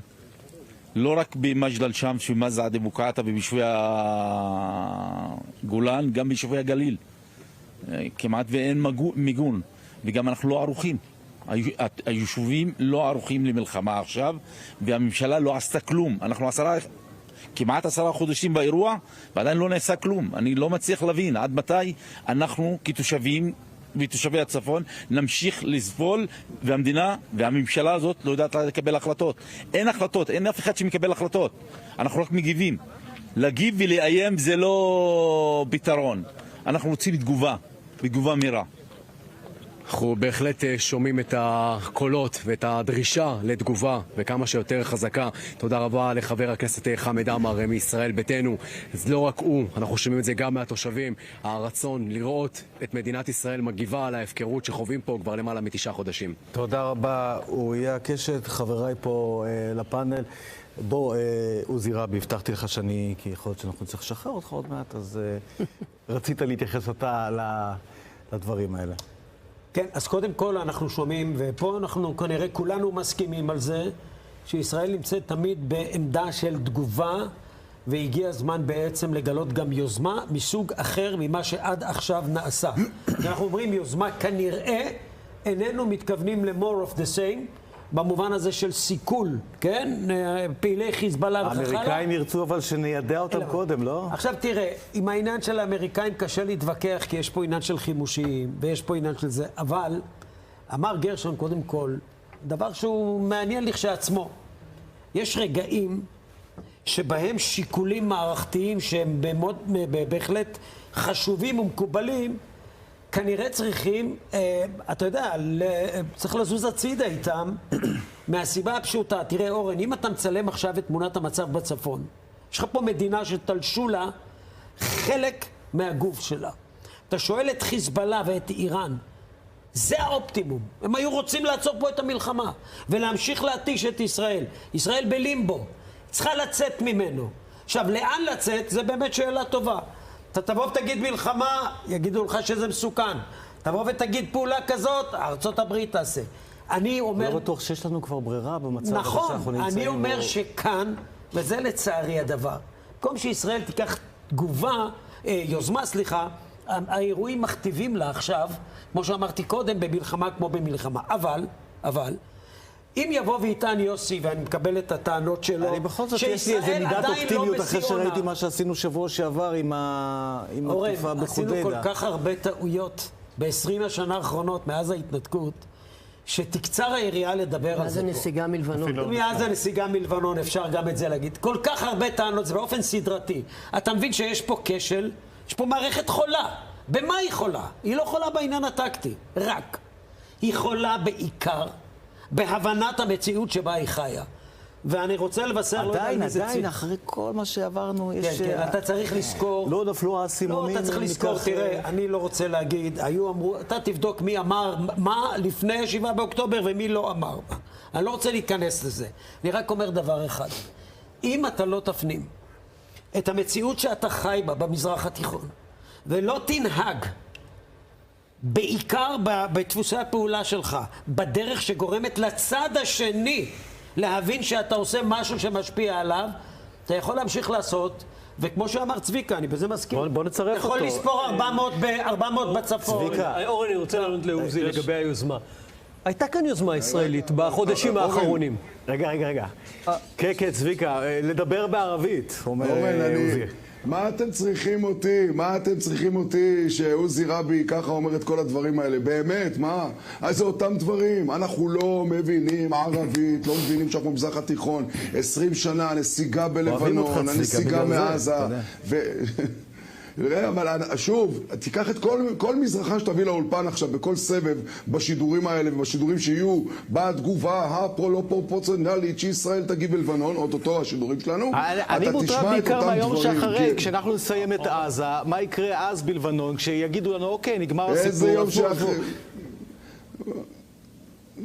היום שאחרי קבל, היום, בהמשך ליום הזה, ואני מאוד מסכים עם פרופסור רבי שאומר שאנחנו בעצם לא הפנמנו את המציאות. שרשרת הטעויות שהתרחשה מהרגע שסגרנו את הגדר בגבול, נסוגנו לקו הכחול, זה היה מאי 99, ואחרי כמה חודשים חטפו לנו את שלושת החיילים, את שלושת החיילים באוקטובר, אז את החיילים, סוואיד אברהם סוואיד אברהם, והחייל השלישי לא, רגב זה היה ב-2006.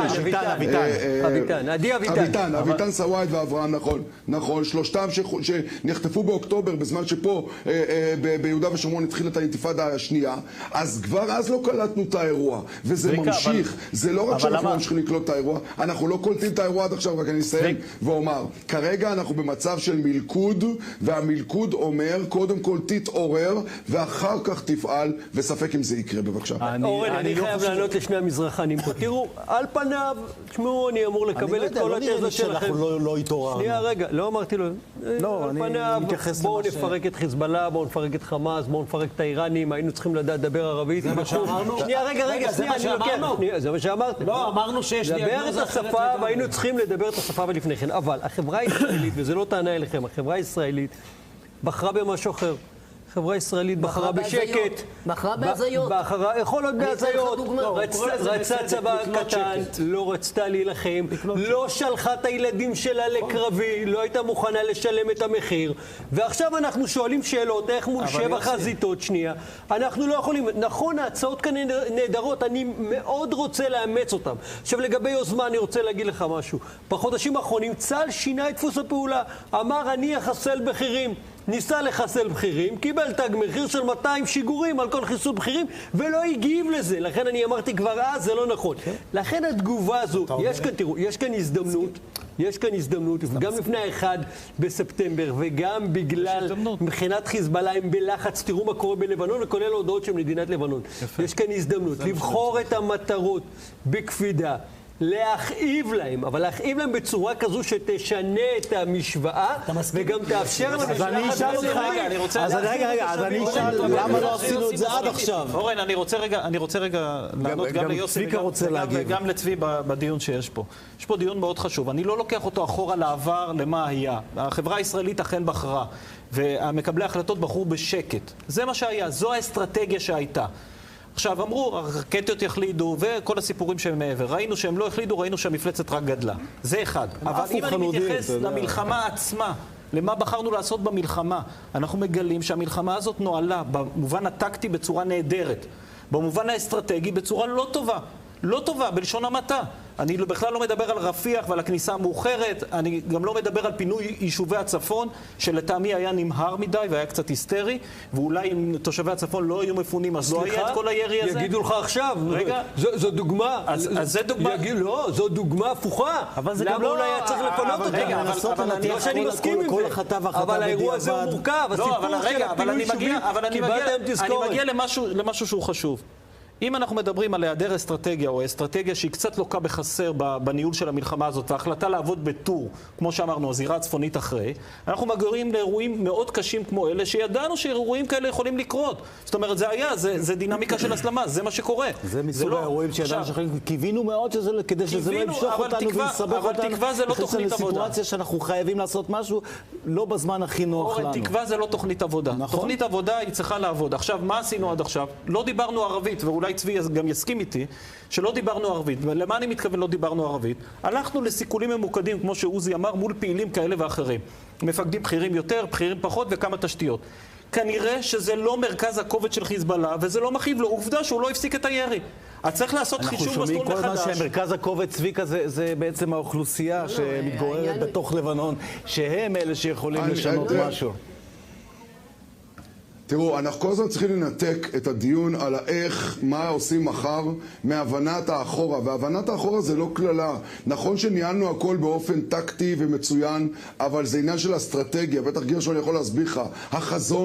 החזון הג'יהאדיסטי סביבנו לא הלך לישון, ופה מישהו בצד השני כנראה ללא חזון. ואי אפשר להתעורר מאירוע, ולצערי גם 7 לאוקטובר הוא לא אירוע שעורר אותנו באופן אסטרטגי לתגובות או לאופן התנהגות שאנחנו לא מכירים. מכיר, מבין, אלו המגבלות. ובכל זאת, אלו נקודות במלחמה הזו שאנחנו צריכים לעצור רגע ולשאול מה קורה סביבנו באותה הידרדרות חלקלקה, שיכול להיות שגם התגובה שתהיה תרגיע אותנו ולהישאר באותו מצב. אנחנו בסוג של מלכוד, והמלכוד הזה בא ואומר, בואו נלמד איפה טעינו. מאיפה שנלמד מה היה, נגזור את צעדנו הלאה. למרות הכאב הגדול של מה שקרה. כנראה שאנחנו עדיין לא רוצים להכיר במחיר שאנחנו נשלם אם אנחנו נלך עד כדי ככה רחוק. בואו נגיד שזה חשוב. שהייתי בכיתה ה', כן, אז המורה אמרה לי, אתה לא מבין את התרגיל בחשבון? תכיר את הבעיה, אולי יהיה לך פתרון. חשבתי שהיא סתם עוזה, אבל היא צדקה לצערי. בואו תכירו את הבעיה, אחר כך יבוא הפתרון. אנחנו עדיין לא שם. צביקה, אני רוצה רגע לזרוק לך איזה מונח שהוא מונח חשוב. יש דבר כזה שנקרא מלחמת יש ברירה, ויש מלחמת אין ברירה. מלחמת יש ברירה זה מה שהיה כל הזמן, לאורך השנים. עם ישראל לא מעוניין להיכנס למלחמת, המלחמה היא מלחמת יש ברירה, הוא לא מעוניין. עכשיו, המלחמה שנקראנו לה ב7 באוקטובר היא מלחמת אין ברירה. ולכן יש לגיטימציה, ולכן אפשר לנצל אותה להמון תחומים. בין היתר, מי שלא מוכן להילחם מלחמות אין ברירה, מגיע למלחמת... אני מסכים, גרשון. אין ברירה, זאת אומרת, זה בדיוק של אנשים עם חרדות, היהודים צריכים להשתחרר מהחרדות. לא באנו לפה למקלט בטוח, באנו למקום שבא לרשת את הארץ במאבק, להילחם עליה, ומי שלא מתאים לו... והמאבק עוד לא נגמר. והמאבק הוא להם קץ פשוט. וכנראה עוד רחוק מלהיגמר. כן, צביקה.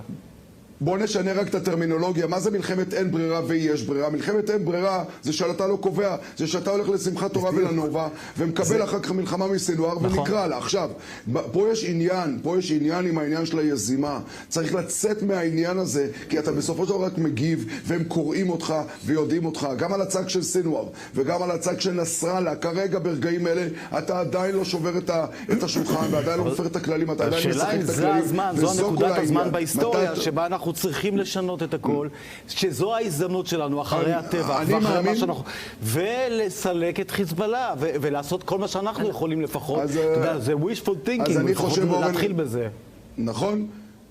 כל השאלה היא, וזו שאלה קצת פסיכולוגית, נפשית אולי, ואומר לך ככה, האם האדם מתפכח ביום אחד, ואני יכול לומר לך בתור אדם שעבר כמה התפכחות בחיים שלו, 7 לאוקטובר זה באמת מפנה, אבל לא מפנה אסטרטגי, ולאט לאט ייפלו פה הרבה אסימונים, וזה לא עניין של אירוע אחד, אלא מהלך שלם שאני מאוד מקווה שאנחנו נראה אותו לנגד העיניים. כן.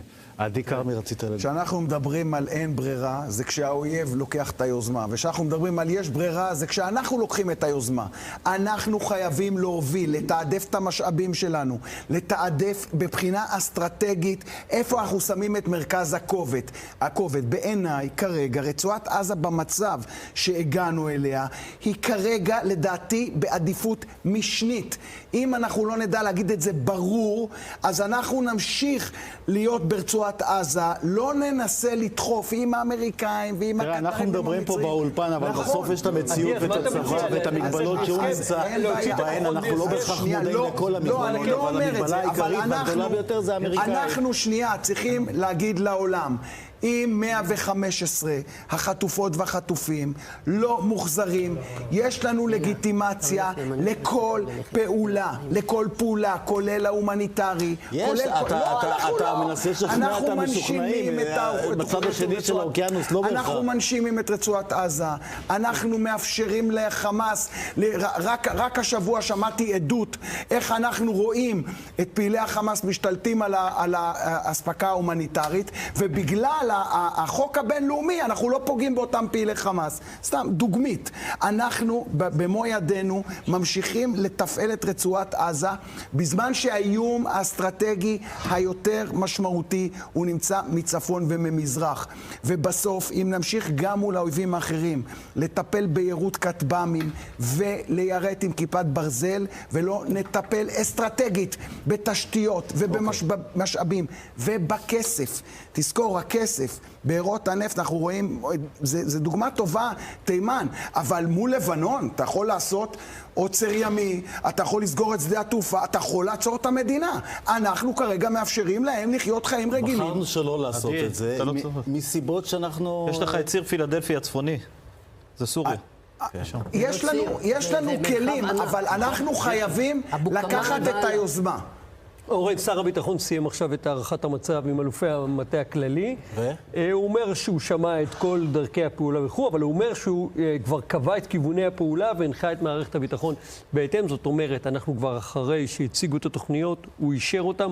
אגב, גם הוא לוקח כאן את ההובלה כשנתניהו בחו"ל. זאת אומרת, התוכניות ברורות, יודעים מה הולכים צפו פגיעה שם. כן, וצריך רק שראש הממשלה כמובן יאשר את התוכניות כאלה, אתה לא הולך למהלך כזה רק באישור של שר ביטחון. ואני אחזור ואומר, אני שומע פה את חברה שכולם היו במערכת הביטחון, לזכור שהצבא לא נבנה כמו שצריך אל מול האיומים האלה. זאת אומרת, כל ההצעות האלה באולפנים שחוזרות ונשנות, נפרק, נעשה את זה, נוציא את זה מפה, נעביר לשם. הצבא מאוד מאוד קטן. אתה יכול להבין את האזרחים, יש תפקול אני יכול, אבל תפקידי להסביר גם, אפשר, אדם רותח, נכון, אדם רותח, אבל לזכור כמה היינו צריכים את האמריקאים, כמה מטוסי סיוע הגיעו לכאן, כמה אוניות הגיעו לפה עם חימושים, ובאיזה ברוך היינו, ולכן אנחנו תלויים מאוד באמריקאים בתגובה הזו, אבל, אחרי שאמרתי את כל זה, זאת נקודה שיכולה להיות נקודת מפנה במלחמה הזו, בתגובה עמוקה, יחד עם לחץ בינלאומי בעקבות האירוע, ואני מקווה שיממשו את זה נכון. מעולה, אני מסכים עם יוסי בניתוח, ויחד עם זה יש שעות שבהם מעבר לעובדות יש עוד משהו. שמעון פרס אהב לפגוש את המטה הכללי, גם כשהוא היה נשיא המדינה. סיפר לנו שבמלחמת העצמאות הוא מצא במגירה של בן גוריון פתק מאחד האלופים שבן גוריון הציע לו להיות רמטכ"ל, ואותו אלוף, כנראה יקה, עשה חשבון כמה כדורי רובה, כמה כדורי מקלע, כמה מקלעים, אמר לו, בתנאים האלה אני לא יכול לקחת אחריות, אין סיכוי. אבל ניצחנו, ובמבצע סיני, משה דיין יושב יומיים, לפי מה שמספר מורלה ברון שהיה הרעלה שלו, הוא כתב עליו ספר, בהתחלה הוא רשם, אחרי זה התייאש, אחרי יומיים הוא קם לדבר ואומר, שמעתי פה במשך יומיים מה שאתם מספרים על כל מה שהיה חסר ומה שהיה לקוי ומה שהיה לא מתואם, עד שאפשר אולי להתבלבל ולא לדעת בדיוק מי ניצח, הרי ניצחנו. אז אני אגיד לכם, לא ניצחנו למרות כל מה שהיה חסר, אלא בזכות כל מה שהיה חסר. מצביעות אמיתית יודעת לקחת את החסכים ולמצוא תוכנית פעולה שמתאימה לזה בעיתוי הנכון. לפעמים אתה מחכה לעיתוי הנכון, איבדת טיימינג. ולזכור שמצבו של האויב, גם של חמאס וגם של נסראללה, לא טוב משלנו. המצב שלו הרבה פחות טוב. ואל תחשוב שאני פספסתי אותך עמית אסה, שנמצא פה בסבלנות, אני ממתין, אנחנו קודם, בואו נתאוורר, אם אפשר לומר להתאוורר עם הכתבה הבאה. איזה להתאוורר, מציאות נוראית. אנחנו מדברים על חודשים ארוכים שחלפו מאז הטבח. עכשיו נחשפים תיעודים מטלטלים מהזוועה במיגונית, מיגונית הדמים במוצב נחל עוז. הלוחמים שהיו שם משחזרים דקה אחר דקה את הקרבות מטווח אפס, מתארים את המהומה שמסביב, מספרים על החבר היקר שמת בזרועותיהם, וגם שיחה מצמררת להורים שאיבדו את בנם, הכתבה של אלי אוכנברג, תחקיר נינה לוי. הוא אמר, אני לא מחבל, אני חייל, אני איתו. ועד אז לא באמת הבנתי מה המשמעות של התפקיד שלנו. כל הצבא, צה"ל, הצבא הכי חזק במזרח התיכון, ובסוף כאילו, אני לבד. איך קוראים לך? קוראים לי מוחמד עוואטי, ואני בנויים מסתכל. אתם יודעים, יש בטלוויזיה, כאילו מתחת לשם, יש טייטל, נכון? אז מה לכתוב מתחת לשמות שלכם? חיילים? גיבורים? ניצולים? גיבורים מילה גדולה מדי. וואלה, ניצולים גם אנחנו לא באמת ניצולים. כי ניצולים, יש ניצולים של הנובה. אנחנו נקלענו לסיטואציה בסופו של דבר. ואיכשהו שרדנו אותה. אולי שורדים. פשוט שורדים.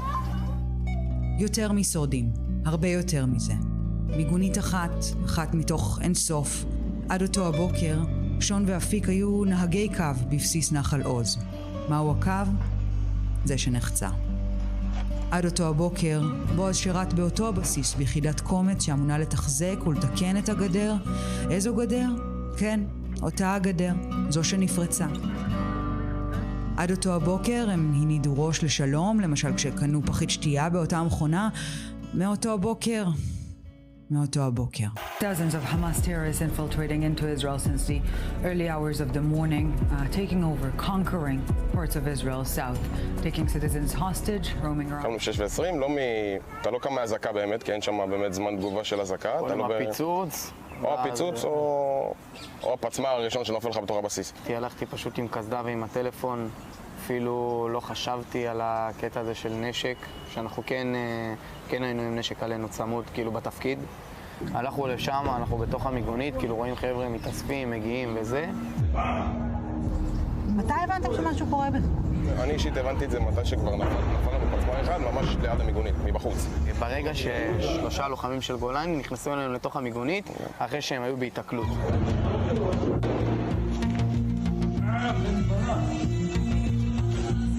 בסרטון רואים את היד שלי רועדת, אני כולי רועד וקיביתי מהר את הסרטון, זה היה פיצוץ כאילו ממש חזק. אני שכחתי התקף חרדה שם מטורף. אחד? כמה? התקף חרדה ממושך, זה היה כל ההתחלה. מתי הפסיקה התקף חרדה? מתי שנכנסנו לזירת קרב. 1200, לא דרך. החבר שלנו הנהג, כשהוא נכנס לתוך המיגונית, הוא אמר לנו, ראיתי 2 טנדרים ו3 אופנועים בעלונית בכפר עזה. אתה בבלבלה, אתה לא מבין מה קורה לך, אתה אומר, מה? לא האמנתי. לא האמנו. לא האמנתי. עד שהוא באמת אומר לי, תקשיב, יש מחבלים, כבר עברו אותנו, הם בדרך לפה.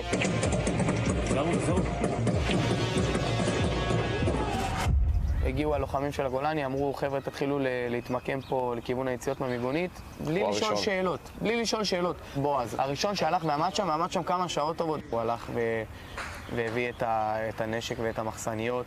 זה בן אדם מהשנייה הראשונה, כאילו, של כל האירוע, לקח אחריות אישית וקבוצתית, כאילו, ברמה הכי גבוהה שיש. מה יש לך שלום?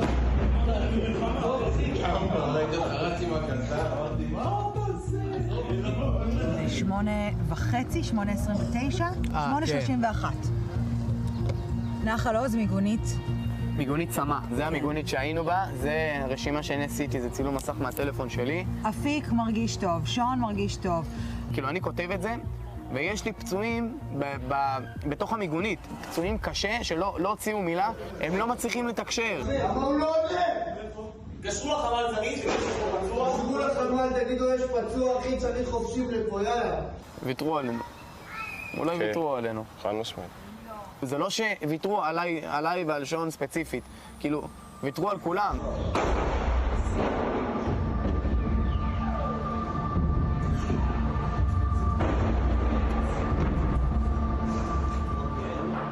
מרגיש שאתה לבד, אין לך מי לדבר. אתה מתקשר למשטרה באמצע היום, אני אומר לה, את יכולה רק להוסיף את המפקד שלי לוועידה שידע איפה אנחנו, שכשיבואו לחלץ, ידעו איפה אנחנו. למה? בסיס גדול. אם נתג לנו בפנים.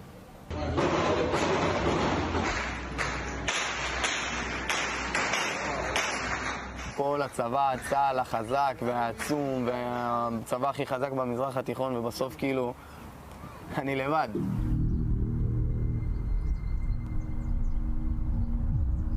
בחג עצמו אנחנו גרים פה ביישוב דתי, אין לנו טלפונים, אין לנו גם שכנים חילוניים, לא יודעים שום דבר אמיתי, גם אנחנו גרים באזור בלי אזעקות, אז בכלל אנחנו לא יודעים שום דבר.